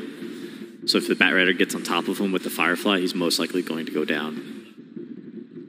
You know, I was wondering if you could speak a little bit to how to think of Oracle, because he's one of those heroes where you read the abilities, and it's hard to even know how the hell he operates, let alone what his function is in the team. He's a very defensive support. He's there to stand behind his teammates and make sure just protect everybody, whether it's through his ultimate or through his magic community spell, which I have no idea what the name is. Oracle, not one of my specialties. Fate's Edict. He's also very offensive too, surprisingly. He can be, yeah in the hands of the right player. I think it's one of the hardest supports to play because it's a really fine line between saving an opponent and killing him, and to save an ally or kill your ally as well. So it's super hard to know exactly when to use the spells. So when the Sinking pick, it pushes Naga to position 1. I don't. You don't like it that much? You think so? I think so. Could be. Well, at this point, all four of these can operate as supports, and it seems like Naga Siren is one of the few that can operate also as a long-term core. I think it has to be a 1 here. Naga core. I do like Naga core against. I like Naga core against Void, but I'm just concerned that I generally like the support Naga because he's focused on one thing, which is casting sleep during that Chronosphere and protecting his teammates. Oftentimes, when you're playing a core Naga, you want to be in there fighting, so he's very susceptible to actually being in that Chronosphere. Himself. And I think also it leaves him vulnerable to getting pushed down early. Even though they have a Faceless Void, they can easily push it to, I don't know, just push with it with an early Vlad's, a change up of the builds that we've commonly seen. It's not really the best here with Oracle as well, I would say. Like, it's not... Yeah, it doesn't. You will ult in the Naga and then he will like run in and just... it's not that it's bad, there's just not a lot of synergy. Yeah. Sand King, however, picked again for TNC. This is a hero that they matched up last game versus Nature's Prophet, and Sam H had a really great early game and had a huge impact throughout the entire game. We probably won't see an aggro target this game though with Naga and Oracle, I guess. They could though against the Void. Yeah, Naga's a pretty solid aggro tri-laner actually. For sure. And at this point, we also see the Huskar and Alchemist banned out. Huskar, traditional. Wow. Oh, yes. Here it comes. Oh, my goodness, Broodmother. Whoa. So this has got to be Naga Siren in the safe lane and Broodmother in the mid lane. So there's going to be just a lot of pushing from TNC to give space to Naga until Naga can come online. Yeah, we'll probably aggro try, as we spoke a little bit about with Naga against the Void, because they again have the Sand King against the Nature's Prophet, which really worked well the last game. So is it going to be support bad or support? That's Oracle Sinking, I think. Oracle Sinking supports. So then maybe Naga mid perhaps. Well, they have to come up with a superhero really quickly. They can deal with Broodmother. The old counter was Bristleback. Axe. Sounds like a superhero. Tidehunter. Well, we've seen Broodmother played in mid lane from Matumba Man previously in the tournament and just stomped almost every matchup. I like Tidehunter, man. I'm not a big fan of Tidehunter at all, but it could work. Alright, Bristleback it is. Bristleback. He lanes really well. I guess the Brood can go offline as well, yeah, because the Void is very bad against him. Cuckoo is taking it though, so it's gonna be mid, right? Yeah. Wow, and super mid on Bristleback. An interesting lineup. Very excited to see Naga Siren that is traditionally played in support in this tournament taking the position 1. Casters, take us to game 2. Thank you very much, Day 9. And what a setup we have here for this game 2. We had an incredible game 1 for game 2. TNC switching things up a little bit. We're having a core Naga come out. Yeah. And this final pick, the Broodmother, it is instantly responded to by the Bristle that Peter mentioned, does have its strengths. What are we thinking overall? I was just confused when I'm watching TNC's draft just because how many curveballs they're throwing in, but they did address a lot of the aspects here. The Oracle pick versus the Kunkka is amazing. Probably one of the best. You counteract literally everything that comes out there. They get the Sand King matchup versus the Nature's Prophet as well, and then they get their Broodmother pick. But now it's Broodmother versus Bristle. It's a bit different. I'm not too crazy about TNC's draft overall. Okay. I think they're going to struggle a lot to really take any fights versus LFI. And I've seen Inflame on this Nature's Prophet over and over again, what he can actually do, how much he can dismantle lanes. So I'm personally liking what LFI's got and how much they can actually team fight with, and the fact that they actually have physical damage to force it. Only physical damage from TNC at all, really, is the Broodmother to push those buildings. I mean, as I said, mentioning that mid lane and mentioning this Broodmother, how bad is it for Cuckoo that there's a Bristle there? I mean, is Cuckoo still going to do fine in lane, or could he get totally beaten out of the lane in this matchup? it's a hard lane. It's a really good matchup for Bristleback. You always farm. They both kind of trade farm versus each other, but you have to watch your position of the quills. And Broodmother, ideally, you want to be able to have kill potential on the enemy mid laner, and you just don't versus Bristle, unless you have like some rotations coming. Well, we'll see how TNC react to this, whether they want to send in an extra bit of help towards that mid lane, if they do sort of go for the lane swap. But I feel like the lane swap's very unlikely, really, with Cuckoo already on that Brood, already heading towards the mid. So also for the panel, because they were talking about this interaction between Kunkka and Sleep. The Sleep goes from 1,000 to 1,200 to 1,400, I believe it is, when I was looking at it before. And the X is only 1,000. So if you get an Aether Lens, you can actually X through 2 levels of it. But it's very much on the edge borderline on the edge of the level 2 one. So it can happen, but that's about it. Let's see what we have going on here. See if we have any sort of early smokes and rotations during this rune spawning, but it doesn't look like that's going to be the case. It's both sides seemingly securing their own. It is, by the looks of it, going to be that laning that Ake sort of mentioned on the panel, the aggressive tri-lane from TNC. They've sent Raven down towards the bottom lane. And they're putting the Bat mid versus the Bristle and putting Nature's Prophet, or the Broodmother versus the Nature's Prophet. That's a little bit better overall. Brood will at least have a very good matchup here, and I don't think that LFY is going to expect this one coming out. They see them that mid, and now they see the Bat. Okay, they made the move. We'll see how LFY do respond. Bristle can do fine in this too, though. You just get a magic stick brought out, and you can farm perfectly fine. Both of them probably will do exactly that, bring out wands, and we'll have some trade farm. Super just has to watch how many sticky stacks early on until he gets a couple points in that Bristle back, so he doesn't have to worry about the dive. So all in all, with this switch around towards the mid and the top, and having this aggro drive. احنا شغالين بين تيست تيست. Yeah, I'd say TNC win the lanes a little bit here. نقفل الصوت هنا خالص. Kunkka, AA, not really the best heroes in a try versus try, unless they can find people on the side. Once they get some levels, sure, they're super strong, but they need that. Once they have the chilling touch, once they have the full beat combo with X, then they have high kills. Correct. So if TNC can punish the first 2 waves, it's perfect, but once it gets, first 2 levels, it's perfect, but afterwards, they have to be super careful. الاف بي اس هنا 100 ويا. A stray torrent setting up. ما هو ده ماشي ده من البرنامج. Let's try that onto Arfu. Well, to set up with the root and the hole coming through from 1437. Exactly what they need to do. Man down really low. Arfu tried to throw the torrent to block it, but Raven jukes it out, going in for the kill. Oh, they get the first blood on Monet. Yeah, he gets it first. That's what they need to do, though. TNC needs to try to make that blow happen right at level 1, but that must have been fractions of a second that the Monet got that in time. But he did indeed that extra 100 or so bonus down to the first blood.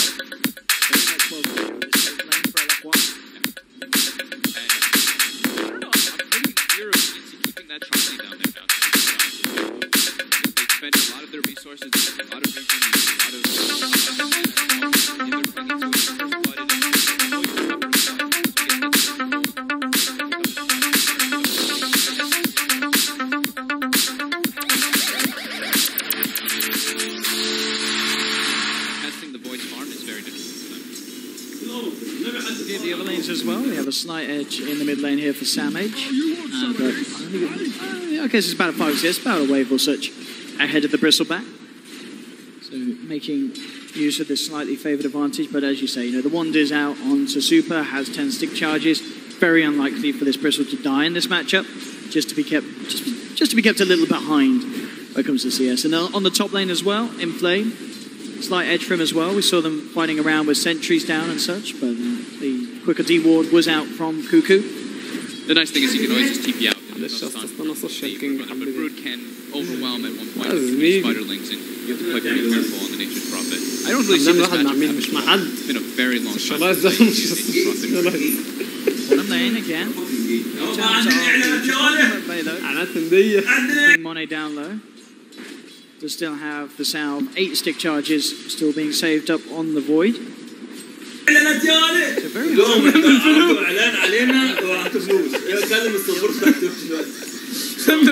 everyone has potential. I'd say for the first fight, it's LFY is leading quite a decent margin. Now slowing down the Void where they're trying to... تيست يا جدعان، تيست الستريم. خد يا اسطى بدل السماعه دي كده اسمع بيها ركبها واسمع بيها شوف الصوت سليم ولا لا. 40-37. Bash would do it. Doing a time walk under the tower will secure the finisher. قربها من ودانك بس. Punish this. Doesn't look like he will have to let it go. So again, just the one trade. او خلاص مش مهم السماعات طالما الصوت طالع عالي كده مش مهم السماعات طالما الصوت عالي. اعمل طب شوف لي صوت دوتا والصوتي ماشيين مع بعض حلوين ولا لا عشان لاب عالي و 1 2 3 سرجي مرجي انت حكيم ولا تمرجي؟ انا حكيم الصحيه. بين الجيم وصوتي مع الديلي لا الديلي عادي ماشي بس الصوت حلو والصوت اللعبه حلو.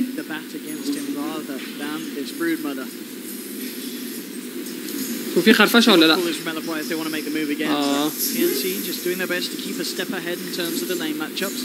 I love when these kind of lane swaps happen. I hope another one happens. I like when you just see people like TPing back and forth and everyone's like following around. It just looks fun. It's very chaotic between the sides. Farm for both the safe laners, Raven. He's still farming in the Naga at least. Him and Monet on the same track at the moment. Khafasha? Much equal in experience and they came for down at this bottom lane, which maybe is not as good of a sign for TNC. Perhaps they were expecting to be able to slow down his الصوت مش ماشي مع طب هقول لك حاجه ثانيه هبص على حاجه كده وكستها مثلا فكك من صوت اللعبه خالص. شايف دلوقتي عندك كام فوق؟ Back for TNC. Yeah, they're going to try and turn it around. Why Sprout out, but immediately the blocks. Trying to make that cold feet proc, but can't quite get enough of the blocks up. But we saw how close it was. أنا عندي منت 25 دلوقتي 25 25 22 25 24 25. صوتي في وقت الجيم شوف صوتي هيطلع معاه بالظبط ولا لا؟ Now it's 5 minutes in. If Inflame wants to, he can try to siege a bit with this catapult wave, but he doesn't want to split the 4-way experience. Wants to be efficient with his resources. Move Cuckoo down here as well. Wherever the pressure is, they try and get the Broom Mother in that lane to sort of slow it down. They might be able to get Super here mid. He's pretty far out, and they have Lasso on Sam H. Yeah, they've certainly got their reposition. He's already got 2 stacks upon him. There's the drag back. At the same time, Kunkul actually gets a solo kill by the looks of it down on the Kunkur as well. Gets the action done, so kill in the mid lane, a freebie for Cuckoo down bottom. I'm not quite sure how he got away with that, but still with the AA and the Void in the neighborhood, but must have just overwhelmed him with the spiders, as you talked about. They don't really have good ways to deal with the Brood, besides the Bristle, still at this point. Early levels, these Spiderlings, AA and Kunkka are super susceptible to dying to them just if they step out of position. And now he's level 6, so the spiders are starting to add up, and the damage is pretty absurd versus these low armor heroes like the AA. Sam's just on the search to see if there's any sort of stacks being created for LF1. He'll get his eyes onto DDC though. In fact, with the Raven Naga being in the neighborhood, they can go for this one. Money's going to try and come in to slow them down. The Torrent will connect. With the Nature Prophet ult. And that's going to bring him down. The Nature's Wrap doing huge amounts. DDC actually ends up surviving as he gets himself away. They'll try and trap Raven with the Sprout, but he cuts himself out. So nice turnaround there from LFY. And again, Cuckoo says, you want to go to that lane, I'll come to that lane as well. This spooky spider trying to do his best to instill himself in the nightmares of LFY. Perfect by Inflame though, like that's why we see him decide not to go for that tower pressure, right? He goes to the jungle so he can make sure he gets that level 6 at a very early time to get involved with that Wrath of Nature. Because the damage on it early on, it's very unexpected. People always forget about that Nature's Prophet ultimate bouncing around right around that 7-minute or 6-minute period. Tims, they've pretty much parked him out toward that top lane for the time being to farm, while everybody else is kind of making the moves around the map. Off wants to punish though. The Dust is online with the Sentries, gets the Torrent connection too. Does still have the Burrow Strike. As long as he can save it until after the X-Mark bring back, he may have a chance here. Holds onto it, there he goes. He's TPing out. And he should make it. No way without the Torrent and the X-Mark to hold him back. So nice little play there to get Tims out of it. But they force him completely out of the lane, and that lead gives Inflame a completely free one. And yeah, Sankey's not farming during that. And Cuckoo's moving again. I mean, he made the move all the way towards the mid lane. Now he's back down towards the bottom. He's going to look to put some pressure on Monet. Has still got a fair amount of spiders. It's scary. Like, honestly, Cuckoo's making a lot of moves around. He get a kill and stuff, but his net worth is starting to suffer because of how much he has to move around. It's only 2,800 net worth. Of course, it's the same as the Nature's Prophet, but this was the last pick Brood. You know, this is supposed to be like last pick Brood. This is the game winner, and it's not really having that effect so far in the laning phase. Top lane. Tims towards farming up that Blink, we are going to see the setup there by the Torrent. They've got Wrath of Nature this time, and they know the TP is still on cooldown for Still a Tims. tricky one to catch. Yeah. Arfu, he did have the X mark, but of course wouldn't have had the secondary Torrent to combo it with. Scared to dive. Diving under towers, their damage isn't really that great, so they gotta just wait it out. Find a better opportunity for that one. But yeah, LFY, going out of the laning phase, their team fight is way stronger than TNC. TNC wants to split up the map and get pickoffs, and have the Broodmother kind of dominate the lane while the rest of them fight elsewhere, and use the Naga Sleep to avoid those fights. But it's very hard for them to avoid fights with the momentum that LFY will be gaining once they've got the Vanguard on the Bristle to force buildings. Sam H, just seeing what he can do here, has found himself a double stack. Oh, convenient. Prowlers. Clear it up. I mean, this is going to put him very close to that Blink Dagger. 1600 at the moment. It's going to get them large camp as well by the looks of it. The Dream Creeps, the Ancient Prowlers, are so amazing for Batrider and like Shadow Fiend, like these heroes that farm with magic damage. And getting an Arcane Rune, he's going to have Firefly up again in no time to be able to continue that. And like you said, yeah, Blink going to be at a very good time. So they can maybe play around that one and try to get some pickups onto the Nature's Prophet or the Void. The Bristle's starting to get pretty tanky though. Arfu up top, looking to set up, does get the X mark into the Torrent, onto Tims. He will go for the Sandstorm, but the dust is out. Presence of Inflame and DDC. And more than enough damage there with the Chilling Touch to claim Tim's life. Monet just wants to have no business with a Broodmother. Moves out of that bottom lane. It's starting to become overwhelming with the amount of spiders. And Kuko's going to be able to pressure that tower quite a lot. He's actually able to kill this bottom tower super quickly with that Brood. And now maybe they try to make a move with the Chrono, but they want to instead do their own pressure at the same time. How's our levels looking on supports? We're 4 and 4 on Oracle and Kunkka, and Senki AA are both level 5. So they're doing, as expected, the Tome is now online for the 10-minute mark for those 6s. Super trying to farm out some of the spiders here, but don't quite get the finishing Quill Spray splurts to do so. Room alive, mid lane, Monet, manning up to 1437, not quite finding the bashes though. Does have this Chrono, if he sees a chance to finish off a kill. And Inflame with the drums, definitely a pickup that can help enable the Void. You know, get that Chrono, get the Natures in, pop the drums charge. It's just such a good item on Nature's Prophet. Yeah. كمان جاي Where's the Chrono? And with the disarm, can they actually keep Kuku alive? Looks like they can. Very nicely done. The Chrono baited out, and TNC lose nothing. 2 minutes, no Chrono. But what can they make of it? They have Batrider. كلم الصنابيل الناس بتجيب في الجيمنج روم بتاعتك. البقرة بايظة. البقرة الضاحكة.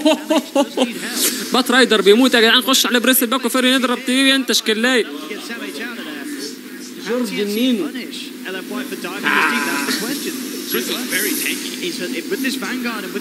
بس نكاست الجيم بقى يا جدعان، نكاست الجيم يا جدعان وهنمتعكم بشوية دوتا لذيذة. يضرب شراين اكس ماركو. نجا بتغني يا جدعان، نجا بتغني. تحور بيقع. يلا زميلي نقوم نمشي، احنا عايزين نمشي يا جدعان عشان علي عايز يلعب جيم. حسبي الله ونعم الوكيل يا اخي. نجا تضرب نت وبريس الباك لافه في تيزو، بات رايدر يشد بلازو، وساند كينج بيضرب بالسنتر ويطلع في الهوا. اوبا ده العيال اللي بتموت، بريس الباك بيموتهم. كله كان بالسري. ساند كينج هيعيش كده خلاص. انشنت بريش. والله فويد بيفايت كوكو في الميد. موني تورنت تطير تجيب بيها لاست هيت واحدة.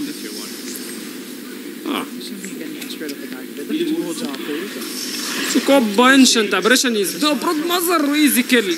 سيناتور يستان. نتفاعل مع الفانز، نتفاعل مع الفانز يا جدعان. ان عنديك ابو عنديك امك عزة.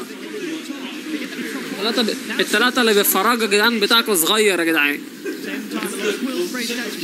الا بتاع بدوي كبير. لا يا جدعان انت يا جدعان اكبر زبار في مصر، اكبر بلابل في مصر، وليكوا جوائز ولاعب بينج بونج وبلياردو وكل الحاجات الحلوه دي. الصم اللي ما بيفرجش يا جدعان. 1437 saved this. He hasn't quite got false promise, I don't think. He's got the Fate's Edict and the Purifying Flames, trying to heal him back up. And maybe Superstar overstepped the mark. He gets Flame broken back. stick charges you use, Purifying Flames, nuking him down low. يحاول اللي قفل الستريم عشان ما بيشتغلش عنده. اشتري قسم نت نضيف يا ابن المرة. Connect. Monet does find the chrono onto Cuckoo. The bash there as well. They'll bring down Brood as well. Those are huge kills there. Super just with no fear whatsoever. He knows his team is going to be coming for the backup eventually. And this is the problem we're talking about. Yeah. This Bristleback with the Vanguard. He's building toward the hood as well to deal with that heavy magic damage that TNC does have. And then after that, there is really limited chances for them to kill this Bristle. Yeah, the damage certainly lacking from TNC at this stage of the game. In comparison to what bringing down a Bristle. ديكلس فويد فتح ماسك اوف مادنس وبيضرب في الطار. والله مع باور تريدز ماسك اوف مادنس وبيجيب لينكن سفير نت من ناجا.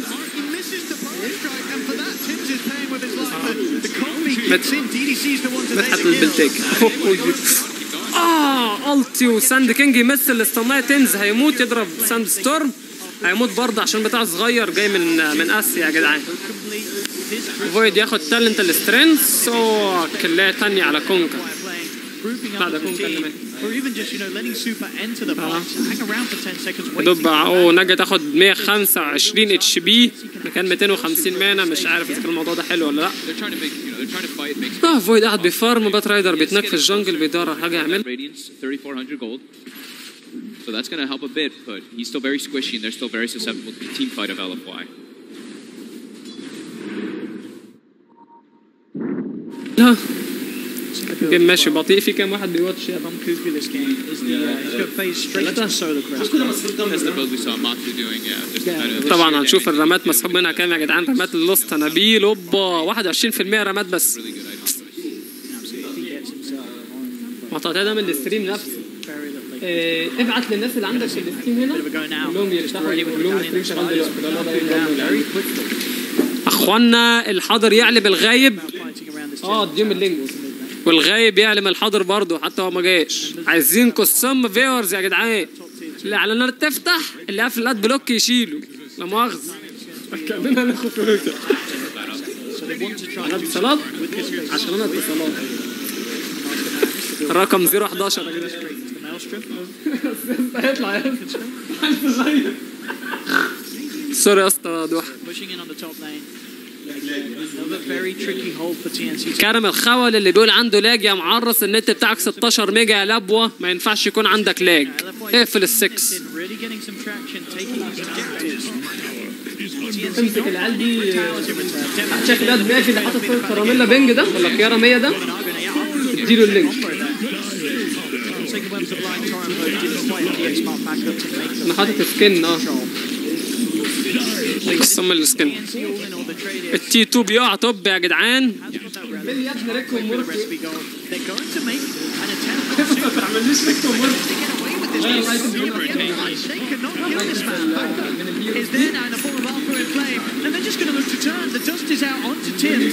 عمل جيست. خليه نورمال.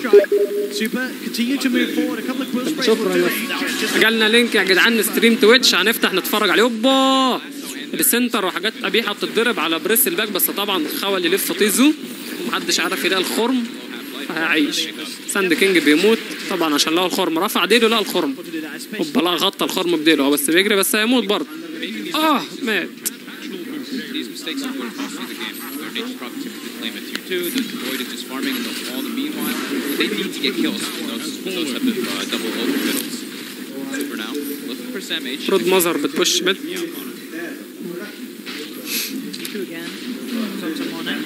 You see the itemization coming out from رجر واحد يا جدعان.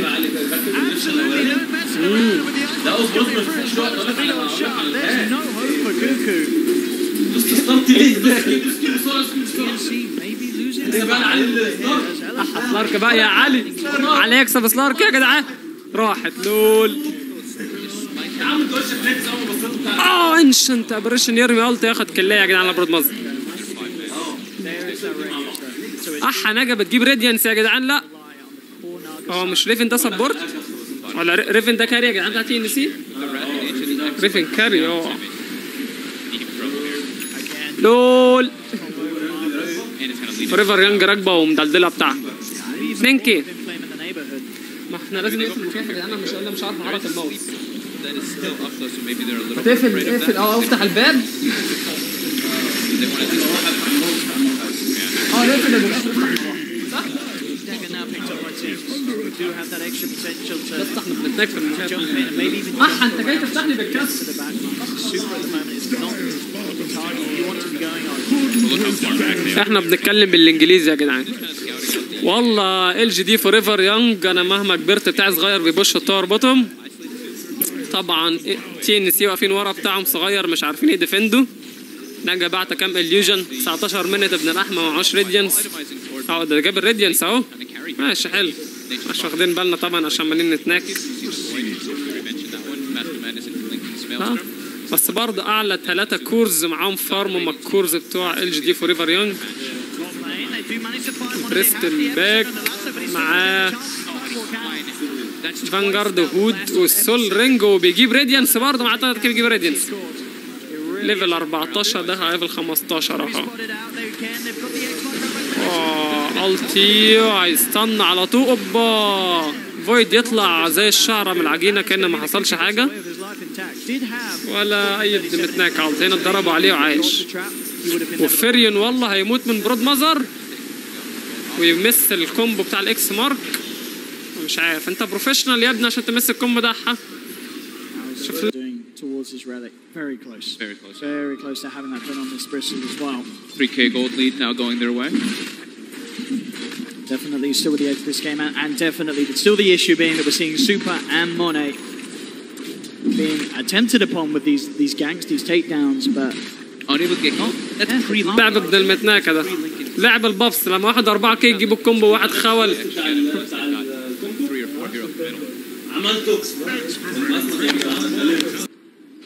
Really is the problem here for TNC. They need time, they need space for Raven. LFY seems very content with this pace of the game too. They're not trying to like force too much action. Even when Chrono is up, they're not really trying to force anything to happen. They're just like, let it come to us. Let the kills naturally happen when TNC tries to go on the aggressive. Look where Monet's just been perched up. I think he's been up here for the last like 4 minutes just farming. 21 minutes. And as you said, with that as well, how do TNC even think about bringing down this Void? They spot. They look like they know where Cuckoo is. They actually get the dust on him too. And the Blind Torrent. Blind Torrent does connect this time round. The poke flying in with the X-Mark. Bring back. There's no escape for the Spider. 11 قول افتح تاني تراجي. like that. طب وقف الستريم ثواني وافتح شوف عمر كده. سكر. شوفوا في اونلاين ولا لا؟ لا شوفوا بيلعب قصدي في جيم ولا لا؟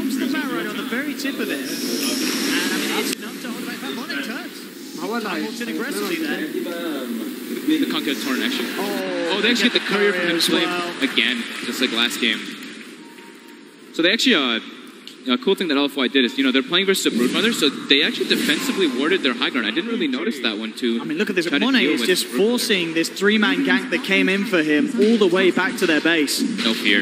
Even without Chrono, just time walking towards them, terrifying TNC. Radiant's top tower is under attack. Radiant's pretty much there for Super. 300 gold, and he has it. A lot of catching up that TNC needs to do. Raven nearly has the pots, but... How do they kill this Bristle? How do they kill the Void? Both these two guys are super durable now, and they have the exact things that they need to deal with TNC's aggression. And with that Radiance, that's going to be their timing. Maybe they can just go into the Roche pit with that, LFY. With the Chronosphere once it's back up. TNC are trying to make a move again towards this mid lane.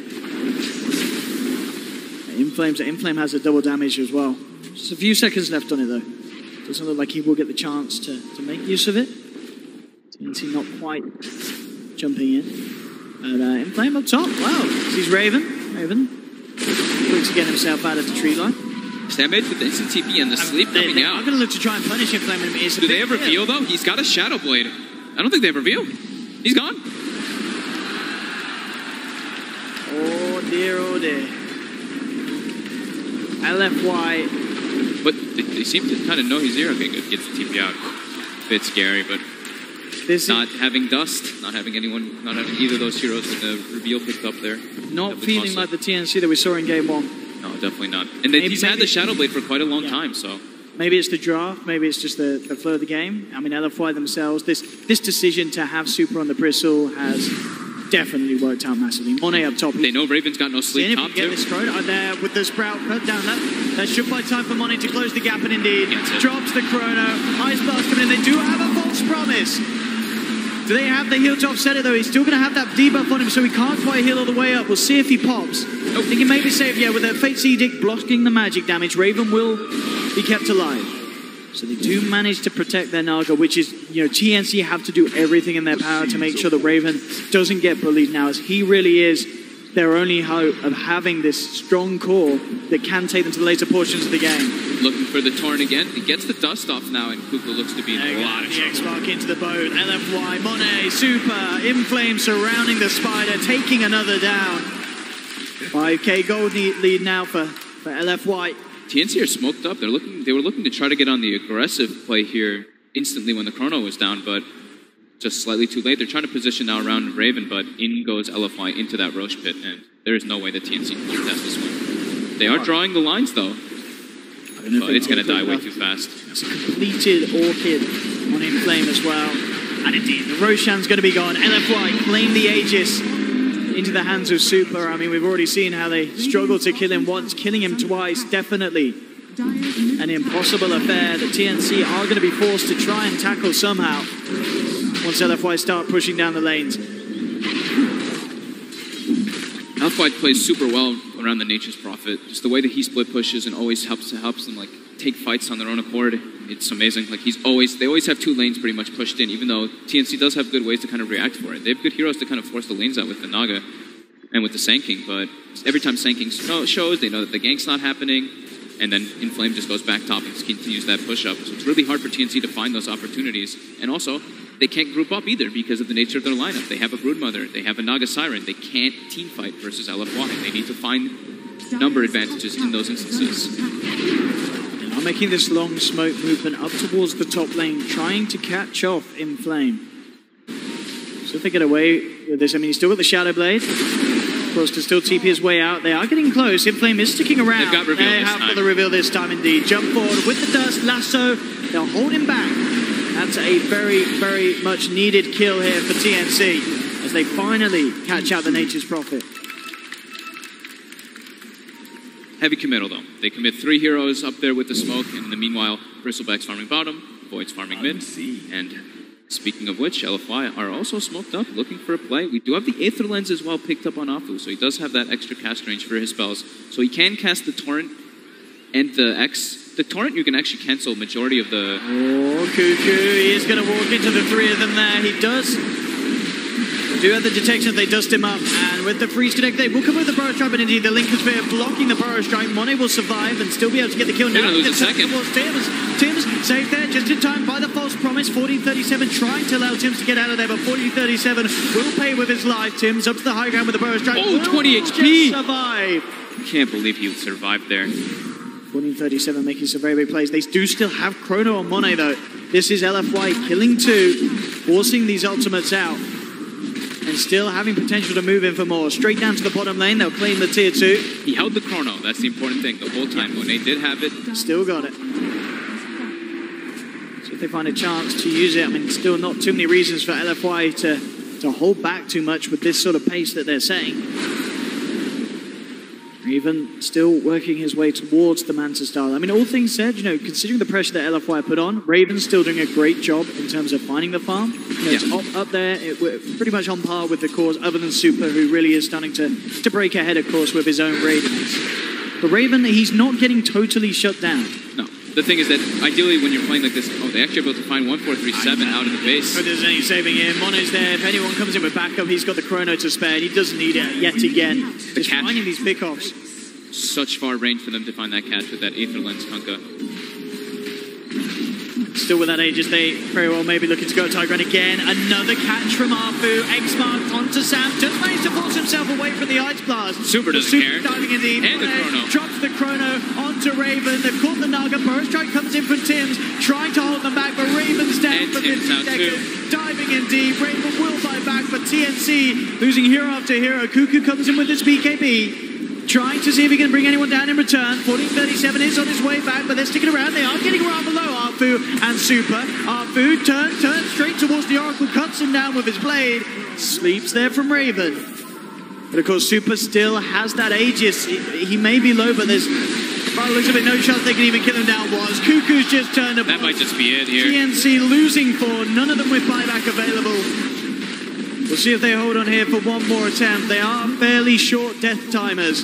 They're just too incredibly durable, and the catch range from Afu is just way too far. They're able to chase always, and with this frontline bristleback, he just doesn't care because he has the lifesteal as well as Radiance, Hood, Vanguard. They're able to siege first round.